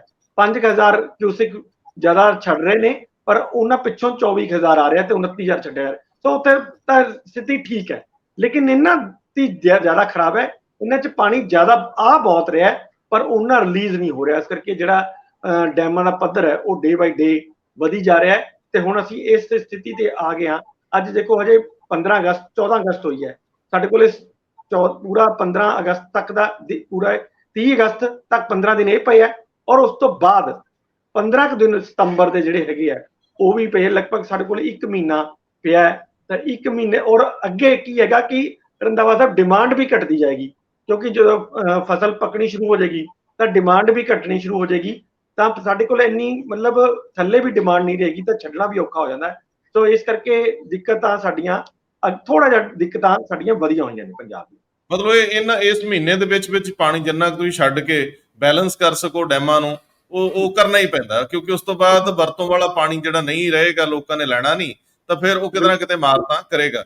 ਭਾਸਕਰ ਸਾਹਿਬ, ਆਖਰ ਦੇ ਵਿੱਚ ਬਹੁਤ ਕਾਲੀ ਦੇ ਵਿੱਚ ਪੰਚਾਇਤਾਂ ਭੰਗ ਕਰਕੇ ਪੰਜਾਬ ਸਰਕਾਰ ਆਪਣੇ ਪ੍ਰਬੰਧਕ ਲਾ ਕੇ, ਪ੍ਰਸ਼ਾਸਕ ਲਾ ਕੇ ਆਪਣੇ ਤਰੀਕੇ ਨਾਲ ਸ਼ਾਇਦ ਕੰਮ ਕਰਵਾਉਣਾ ਚਾਹ ਰਹੀ ਸੀ ਅਗਲੀ ਇਲੈਕਸ਼ਨ 'ਚ ਜਾਣ ਤੋਂ ਪਹਿਲਾਂ। ਆਮ ਤੌਰ ਤੇ ਸਿਆਸੀ ਇਹੀ ਪੈਂਤੜਾ ਹੁੰਦਾ ਕਿ ਤੁਸੀਂ ਦੂਜਿਆਂ ਦੀਆਂ ਪੰਚਾਇਤਾਂ ਚੁਣੀਆਂ ਹੋਈਆਂ, ਕਿਸੇ ਹੋਰ ਪਾਰਟੀ ਦੀ, ਹੋਰ ਗਰੁੱਪਾਂ ਦੀ, ਹੋਰ ਵਿਚਾਰਧਾਰਾਵਾਂ ਦੇ, ਉਹਦੀ ਬਜਾਏ ਆਪਣੀ ਸਰਕਾਰ ਆਪਣੇ ਬੰਦਿਆਂ ਤੋਂ ਕੰਮ ਕਰਵਾ ਲੇ, ਤੇ ਜਿੱਥੇ ਜਿੱਥੇ ਵੀ ਲੋੜ ਹੁੰਦੀ ਆ ਪਾਰਟੀ ਵਰਕਰਸ ਨੂੰ ਉੱਥੇ ਹੀ ਇੱਟਾਂ ਚਾਰ ਲਾ ਲਓ ਜਾਂ ਬਾਕੀ ਗੱਲਾਂ। ਸੋ ਜਦੋਂ ਇਹ ਇੱਕਦਮ ਭੰਗ ਕਰਤੇ ਗਏ ਸਾਰੇ ਪੰਚਾਇਤੀ ਅਦਾਰੇ, ਤੇ ਉਸ ਤੋਂ ਬਾਅਦ ਰੌਲਾ ਪੈਣਾ ਸ਼ੁਰੂ ਹੋ ਗਿਆ ਕਿ ਇਹ ਗੈਰ ਸੰਵਿਧਾਨਕ ਹੈ ਜੀ, ਨਹੀਂ ਹੋ ਸਕਦਾ, ਕਿਉਂ ਹੋਇਆ ਜੀ, ਲੋੜ ਕੀ ਹੈ। ਹੁਣ ਯੂਨੀਅਨ ਇਹਦੇ ਖਿਲਾਫ ਹਾਈ ਕੋਰਟ 'ਚ ਜਾਣ ਨੂੰ ਫਿਰਦੀ ਹੈ। ਇਹਦੇ ਤੇ ਇੱਕ ਇਨਫੋਰਮੇਸ਼ਨ ਸਾਂਝੀ ਕਰ ਦਿਓ। ਜਿੱਥੇ ਤੱਕ ਪੰਚਾਇਤਾਂ ਦੀ ਗੱਲ ਹੈ, ਪਿਛਲੇ ਦਿਨਾਂ ਦੇ ਵਿੱਚ ਪੰਚਾਇਤ ਇਲੈਕਸ਼ਨ ਇੱਕ ਤਰੀਕੇ ਨਾਲ ਹਜੇ ਡੇਟ ਤੇ ਨਹੀਂ ਆਈ, ਪਰ ਦਸੰਬਰ 31 ਤੋਂ ਪਹਿਲੇ ਕਰਾਣੇ ਆ। ਪੰਚਾਇਤਾਂ ਭੰਗ ਕੀਤੀ ਗਈ। ਇੱਕ ਮੁੱਦਾ ਉੱਠਿਆ ਕਿ 5 ਸਾਲਾਂ ਦੀ 1200 ਰੁਪਏ ਪਰ ਮੰਥ ਦੀ ਪੇ ਹੁੰਦੀ ਹੈ ਪੰਚਾਇਤਾਂ ਦੀ ਜਾਂ ਸਰਪੰਚਾਂ ਦੀ, ਉਹ ਵੀ ਹਜੇ ਤੱਕ ਬਹੁਤ ਸਾਰੇ ਕੇਸਿਸ ਦੇ ਵਿੱਚ ਨਹੀਂ ਮਿਲੀ। ਹੁਣ ਪੰਚਾਇਤ ਯੂਨੀਅਨ ਨੇ ਬਰਖਾਸਤ ਪੰਚਾਇਤਾਂ ਦੇ ਹੱਕ ਵਿੱਚ ਕੀ 6 ਮਹੀਨੇ ਪਹਿਲੇ ਬਰਖਾਸਤ ਕਰ ਸਕਦੀ ਹੈ। ਏਦਾਂ ਦਾ ਇੱਕ ਫੈਸਲਾ ਪਹਿਲੇ ਲਿਆ ਜਾ ਚੁੱਕਿਆ ਹੈ। ਉਸ ਫੈਸਲੇ ਨੂੰ ਔਰ ਇਹਨਾਂ ਗੱਲਾਂ ਨੂੰ ਲੈ ਕੇ ਹੁਣ ਪੰਚਾਇਤ ਯੂਨੀਅਨ ਨੇ ਕੋਰਟ ਜਾਣ ਦਾ ਫੈਸਲਾ ਕੀਤਾ ਹੈ, ਔਰ ਸਰਕਾਰ ਦੇ ਇਸ ਫੈਸਲੇ ਨੂੰ ਇੱਕ ਤਰੀਕੇ ਨਾਲ ਚੈਲੰਜ ਕਰਨ ਦੀ ਗੱਲ ਚੱਲ ਰਹੀ ਹੈ। ਹੁਣ ਸਰਕਾਰ ਨੇ ਇਹ ਫੈਸਲਾ ਕਿਉਂ ਕੀਤਾ ਕਿ ਪ੍ਰਬੰਧਕਾਂ ਯਾਨੀ ਅਫਸਰਾਂ ਦੇ ਰਾਹੀਂ ਪੰਚਾਇਤਾਂ ਨੂੰ ਚਲਾਇਆ ਜਾਏ, ਭਾਵੇਂ ਪੰਚਾਇਤ ਹੋਣ ਭਾਵੇਂ ਨਗਰ ਨਿਗਮ ਹੋਣ। ਜਦ ਤੋਂ ਇਹ ਸਰਕਾਰ ਬਣੀ ਹੈ ਬਹੁਤਾ ਕੰਮ ਨਹੀਂ ਹੋਇਆ। ਅਸੀਂ ਜਲੰਧਰ ਵਿੱਚ ਰਹਿੰਦੇ ਹਾਂ, ਜਲੰਧਰ ਕਾਰਪੋਰੇਸ਼ਨ ਦੇ ਵਿੱਚ ਡਿਵੈਲਪਮੈਂਟ ਦੇ ਨਾਂ ਤੇ ਬਹੁਤਾ ਕੰਮ ਨਹੀਂ ਹੋਇਆ, ਤੇ ਹੁਣ ਉਹ ਡਿਵੈਲਪਮੈਂਟ ਦਾ ਕੰਮ ਕਿੱਦਾਂ ਜਾਏ, ਉਹ ਵੀ ਜਦ ਇਲੈਕਸ਼ਨ ਸਿਰ ਤੇ ਹੈਗੇ ਨੇ ਤੇ ਇਹ ਇੱਕ ਕਵਾਇਦ ਸਰਕਾਰ ਵੱਲੋਂ ਜ਼ਰੂਰ ਮਿੱਥੀ ਗਈ ਹੈ। ਇੱਕ ਬੰਦੇ ਨੂੰ ਆਪਣਾ ਕੈਂਡੀਡੇਟ ਬਣਾ ਕੇ ਜਾਂ ਕਿਹਨੂੰ ਕਿੰਨਾ ਆਪਣਾ ਕੈਂਡੀਡੇਟ ਬਣਾਉਣਾ ਹੈ, ਉਹ ਸਾਰੀ ਚੀਜ਼ਾਂ ਚੱਲ ਰਹੀ ਹੈ। ਪਰ ਹਾਂ, ਇਹ ਮਾਮਲਾ ਹੁਣ ਕੋਰਟ ਦੇ ਵਿੱਚ ਚੈਲੰਜ ਹੋ ਸਕਦਾ ਹੈ। ਗੱਲ ਠੀਕ ਹੈ ਤੁਹਾਡੀ। ਜਾਂ ਤਾਂ ਇੱਕ ਤਰੀਕਾ ਇੰਦਰਪ੍ਰੀਤ ਜੀ ਹੁੰਦਾ ਹੈ ਕਿ ਸਾਰੇ ਦੇ ਸਾਰੇ ਜਿਹੜੇ ਦੂਜੀਆਂ ਪਾਰਟੀਆਂ ਵਾਲੇ ਬੰਦੇ ਉਹ ਆਪਣੀ ਪਾਰਟੀ 'ਚ ਸ਼ਾਮਲ ਕਰ ਲਓ, ਪੰਚਾਇਤ ਵੀ ਆਪਣੀ, ਨਗਰ ਕੌਂਸਲ ਵੀ ਆਪਣੀ, ਨਗਰ ਨਿਗਮ ਵੀ ਆਪਣੀ, ਇਹੀ ਤਰੀਕਾ ਨਾ। ਦੂਜਾ ਹੈਗਾ ਵੀ ਇਹਨਾਂ ਸਾਰਿਆਂ ਨੂੰ ਪਾਸੇ ਕਰੋ, ਜਿਹੜਾ ਜਿਹੜਾ ਲੈਣ ਦੀ ਲੋੜ ਹੋਊ ਉਹ ਲੈ ਲਾਂਗੇ, ਤੇ ਬਾਕੀਆਂ ਨੂੰ ਕਿਹਾ ਜਾਵੇ ਵੀ ਚੰਗਾ ਹੁਣ ਤੂੰ ਬਈ 3.5 ਸਾਲ ਪਾਸੇ ਬਹਿ ਕੇ ਵੇਖ, ਬਹਿ ਕੇ ਵੇਖ ਤਮਾਸ਼ਾ, ਬਾਬੇ ਭੰਗੜਾ ਪਾਉਣਗੇ। ਹੁਣ ਮੈਨੂੰ ਇਹਦੇ ਉੱਤੇ ਜ਼ਰੂਰ ਦੱਸ ਦਿਓ ਵੀ ਜਦੋਂ ਹਾਈ ਕੋਰਟ ਦੇ ਵਿੱਚ ਇਹ ਮਾਮਲਾ ਜਾਊਗਾ, ਜਿਹੜੀਆਂ ਅਦਾਲਤਾਂ ਨੇ ਉਹ ਆਮ ਤੌਰ ਤੇ ਇਸ ਤਰ੍ਹਾਂ ਦੇ ਅਦਾਰਿਆਂ ਦੇ ਫੇਵਰ ਦੇ ਵਿੱਚ ਫੈਸਲਾ ਦਿੰਦੀਆਂ ਹੁੰਦੀਆਂ, ਕੋਰਟ ਦੇ ਵਿੱਚ ਕਿਵੇਂ ਡਿਫੈਂਡ ਕਰੂਗੀ ਗਵਰਨਮੈਂਟ ਆਫ ਪੰਜਾਬ ਇਹਨੂੰ ਕਿ ਅਸੀਂ ਇਹ ਠੀਕ ਲਿਆ? ਕਿਉਂਕਿ ਜਾਂ ਤਾਂ ਤੁਰੰਤ ਪ੍ਰਭਾਵ ਨਾਲ ਇਲੈਕਸ਼ਨ ਕਰਾਉਣੀ ਪਊਗੀ, ਨਹੀਂ ਤਾਂ ਫਿਰ ਕੋਈ ਡੇਟ ਵੀ ਦੇਣੀ ਪੈ ਸਕਦੀ ਹੈ, ਕੋਈ ਨਾ ਕੋਈ ਪੱਖ ਵੀ ਰੱਖਣਾ ਪੈ ਸਕਦਾ ਵੀ ਅਸੀਂ ਇੰਨੀ ਜਲਦੀ ਕਰਾ ਰਹੇ ਹਾਂ। ਇਹਦਾ ਕੋਈ ਕਾਨੂੰਨੀ ਨੁਕਤਾ ਜੇ ਸਾਂਝਾ ਕਰ ਸਕੋ ਤਾਂ। ਰੰਧਾਵਾ ਸਾਹਿਬ, ਇਹਦੇ 'ਚ ਜਿਹੜੇ ਉਹ ਜੋ ਨੋਟੀਫਿਕੇਸ਼ਨ ਜਾਰੀ ਕੀਤੀ ਹੈ ਉਹਦੇ 'ਚ ਇਹ ਗੱਲ ਸਪਸ਼ਟ ਤੌਰ ਤੇ ਲਿਖੀ ਹੋਈ ਹੈ ਕਿ 31 ਦਸੰਬਰ ਤੋਂ ਪਹਿਲਾਂ ਇਲੈਕਸ਼ਨ ਕਰਾ ਲਏ ਜਾਣ। ਯਾਨੀ ਕਿ ਇਹਦਾ ਮਤਲਬ ਹੈ ਹੁਣ ਜਿਹੜਾ ਕਰਾਉਣ ਦਾ ਫੈਸਲਾ, ਡੇਟ ਦਾ ਫੈਸਲਾ ਤਾਂ ਕਮਿਸ਼ਨ ਨੇ ਕਰਨਾ ਹੈ। ਉਹ ਉਹਨਾਂ ਦੀਆਂ ਮੀਟਿੰਗਾਂ ਚੱਲ ਰਹੀਆਂ ਨੇ। ਪਹਿਲਾਂ ਆਪਾਂ ਨਗਰ ਕੌਂਸਲਾਂ ਦੀ ਵੀ ਗੱਲ ਕਰ ਚੁੱਕੇ ਹਾਂ ਵੀ ਨਗਰ ਕੌਂਸਲਾਂ ਵੀ 39 ਜਿਹੜੀਆਂ ਹੈਗੀਆਂ ਨੇ ਉਹਨਾਂ ਦੇ ਉੱਤੇ ਮੀਟਿੰਗਸ ਕਰ ਰਹੇ ਆ। ਪਰ ਇਹਦੇ ਉੱਤੇ ਮੈਨੂੰ ਨਹੀਂ ਲੱਗਦਾ ਕਿ ਕੋਈ ਜ਼ਿਆਦਾ ਰਾਹਤ ਉਹਨਾਂ ਨੂੰ ਮਿਲਣ ਵਾਲੀ ਹੈ, ਕਿਉਂਕਿ ਜਿਹੜਾ ਕਾਨੂੰਨ ਹੈ ਉਹ ਸਰਕਾਰ ਦੇ ਪੱਖ 'ਚ ਹੈ ਕਿ ਉਹ 6 ਮਹੀਨੇ ਪਹਿਲਾਂ ਜਦੋਂ ਮਰਜ਼ੀ ਪੰਚਾਇਤਾਂ ਨੂੰ ਭੰਗ ਕਰਕੇ ਇਲੈਕਸ਼ਨ ਡਿਕਲੇਅਰ ਕਰ ਸਕਦੇ ਆ, ਔਰ ਉਹਨਾਂ ਨੇ ਡਿਕਲੇਅਰ ਕਰਤੇ ਆ। ਮੈਂ ਜਿਹੜੀ ਗੱਲ ਕੀਤੀ, ਜਿਹੜੀ ਉਹ ਕਹਿ ਰਹੇ ਨੇ ਵੀ ਅੱਜ ਇੱਕ ਮੈਂ ਪੜਿਆ ਸੀਗਾ ਉਹਦੇ 'ਚ ਉਹਨਾਂ ਨੇ ਕਿਹਾ ਵੀ ਹਜੇ ਤਾਂ ਇਲੈਕਸ਼ਨ ਡਿਕਲੇਅਰ ਨਹੀਂ ਹੋਏ। ਡਿਕਲੇਅਰ ਸਰਕਾਰ ਨਹੀਂ ਕਰਦੀ, ਸਰਕਾਰ ਸਿਰਫ ਡੇਟ ਦੱਸਦੀ ਹੈ ਵੀ ਇਸ ਤੋਂ ਪਹਿਲਾਂ ਕਰਾ ਲਓ। ਜਿਵੇਂ ਉਹਦਾ 'ਚ ਕਿਹਾ ਨਵੰਬਰ ਤੋਂ ਪਹਿਲਾਂ ਕਰਾ ਲਓ, ਇਹਦੇ ਵਿੱਚ ਕਿਹਾ ਦਸੰਬਰ ਤੋਂ ਪਹਿਲਾਂ ਕਰਾ ਲਓ। ਸੋ ਇੱਕ ਤਰ੍ਹਾਂ ਦੀ ਡੇਟ ਉਹਨਾਂ ਨੇ ਦੇਤੀ ਹੈ, ਯਾਨੀ 31 ਦਸੰਬਰ ਦਾ ਹੱਦ ਹੈ, 31 ਦਸੰਬਰ ਤੋਂ ਪਹਿਲਾਂ ਕਰਾਣੇ ਹੀ ਪੈਣੇ ਹੈ। ਸੋ ਕਰਾਣੇ ਕਦੋਂ ਹੈ ਉਹ ਸੂਟ ਏਬਲ ਕਿਹੜੀ ਡੇਟ ਸੋਚ ਸਕਦੀਆਂ ਨੇ ਉਹ ਤੇ ਕਮਿਸ਼ਨ ਕਰੂਗਾ, ਕਿਉਂਕਿ ਬਹੁਤ ਸਾਰੀਆਂ ਚੀਜ਼ਾਂ ਦੇਖਣੀਆਂ ਪੈਂਦੀਆਂ ਨੇ। ਇੱਕ ਤਿਉਹਾਰ ਦੇਖਣੇ ਪੈਂਦੇ ਕਿ ਉਹਨਾਂ ਦਿਨਾਂ 'ਚ ਤਿਉਹਾਰ ਨਾ ਆ ਰਹੇ ਹੋਣ, ਤਾਂ ਕਿਉਂਕਿ ਲੋਕ ਫਿਰ ਉਹਨਾਂ 'ਚ ਵਿਅਸਤ ਹੁੰਦੇ ਆ ਤੇ ਵੋਟਾਂ ਦਾ ਕੰਮ ਜਿਹੜਾ ਹੈਗਾ ਜ਼ਿਆਦਾ ਤੋਂ, ਕਿਉਂਕਿ ਕਮਿਸ਼ਨਾਂ ਦਾ ਇਹ ਹੁੰਦਾ ਕਿ ਜ਼ਿਆਦਾ ਤੋਂ ਜ਼ਿਆਦਾ ਵੋਟਿੰਗ ਹੋ ਸਕੇ, ਸੋ ਉਹ ਪਿਛੜ ਜਾਂਦਾ ਕਈ ਵਾਰੀ। ਇਹ ਸਾਰੀਆਂ ਚੀਜ਼ਾਂ ਜਿਹੜੀਆਂ ਹੈਗੀਆਂ ਨੇ, ਲਾਅ ਐਂਡ ਆਰਡਰ ਹੈ, ਹੋਰ ਕਈ ਤਰ੍ਹਾਂ ਦੀਆਂ ਚੀਜ਼ਾਂ ਨੇ, ਵਾਰਡ ਬੰਦੀਆਂ ਨੇ, ਸਾਰਾ ਚੀਜ਼ਾਂ ਦੇਖ ਕੇ ਹੀ ਕਮਿਸ਼ਨ ਕੋਈ ਫੈਸਲਾ ਲਏਗਾ। ਔਰ ਇਸ ਟਾਈਮ ਕਮਿਸ਼ਨ ਇਹਨਾਂ ਤੇ ਕੰਮ ਕਰ ਰਿਹਾ ਤੇ ਮੈਨੂੰ ਨਹੀਂ ਲੱਗਦਾ ਕਿ ਸ਼ਾਇਦ ਕੋਰਟ 'ਚੋਂ ਕੋਈ ਰਾਹਤ ਉਹਨਾਂ ਨੂੰ ਮਿਲ ਸਕੇ। ਤੁਸੀਂ ਠੀਕ ਕਿਹਾ, ਕਈ ਪੱਖ ਦੇਖਣੇ ਪੈਂਦੇ। ਪਿੱਛੇ ਇੱਕ ਸੰਸਥਾ ਨੇ ਸ਼ਹੀਦੀ ਦਿਹਾੜਿਆਂ ਨੂੰ ਧਿਆਨ 'ਚ ਰੱਖਣ ਲਈ ਕਿਹਾ ਸੀ। ਇਸੇ ਤਰ੍ਹਾਂ ਵੱਖ-ਵੱਖ ਲੋਕ ਆਪਣੀ ਰਾਏ ਰੱਖਦੇ ਰਹਿੰਦੇ ਆ, ਤੇ ਇਹਦੇ ਵਿੱਚ ਹੁਣ ਫੈਸਲਾ ਹੋਣਾ ਹੈ ਕਿ ਨਗਰ ਨਿਗਮ ਤੋਂ ਬਾਅਦ ਕਿੰਨੀ ਦੇਰ ਬਾਅਦ ਪੰਚਾਇਤਾਂ ਕਰਨੀਆਂ, ਇਹ ਆਪਸ ਵਿੱਚ ਕਿਸ ਤਰੀਕੇ ਨਾਲ ਤਾਲਮੇਲ ਬਿਠਾਉਣਾ, ਇਹ ਤਾਂ ਸਰਕਾਰ ਨਾਲ ਸਲਾਹ ਕਰਕੇ ਕਮਿਸ਼ਨ ਕਰੇਗਾ। ਬਹੁਤ ਮਿਹਰਬਾਨੀ, ਬਹੁਤ ਧੰਨਵਾਦ। ਧੰਨਵਾਦ ਜੀ।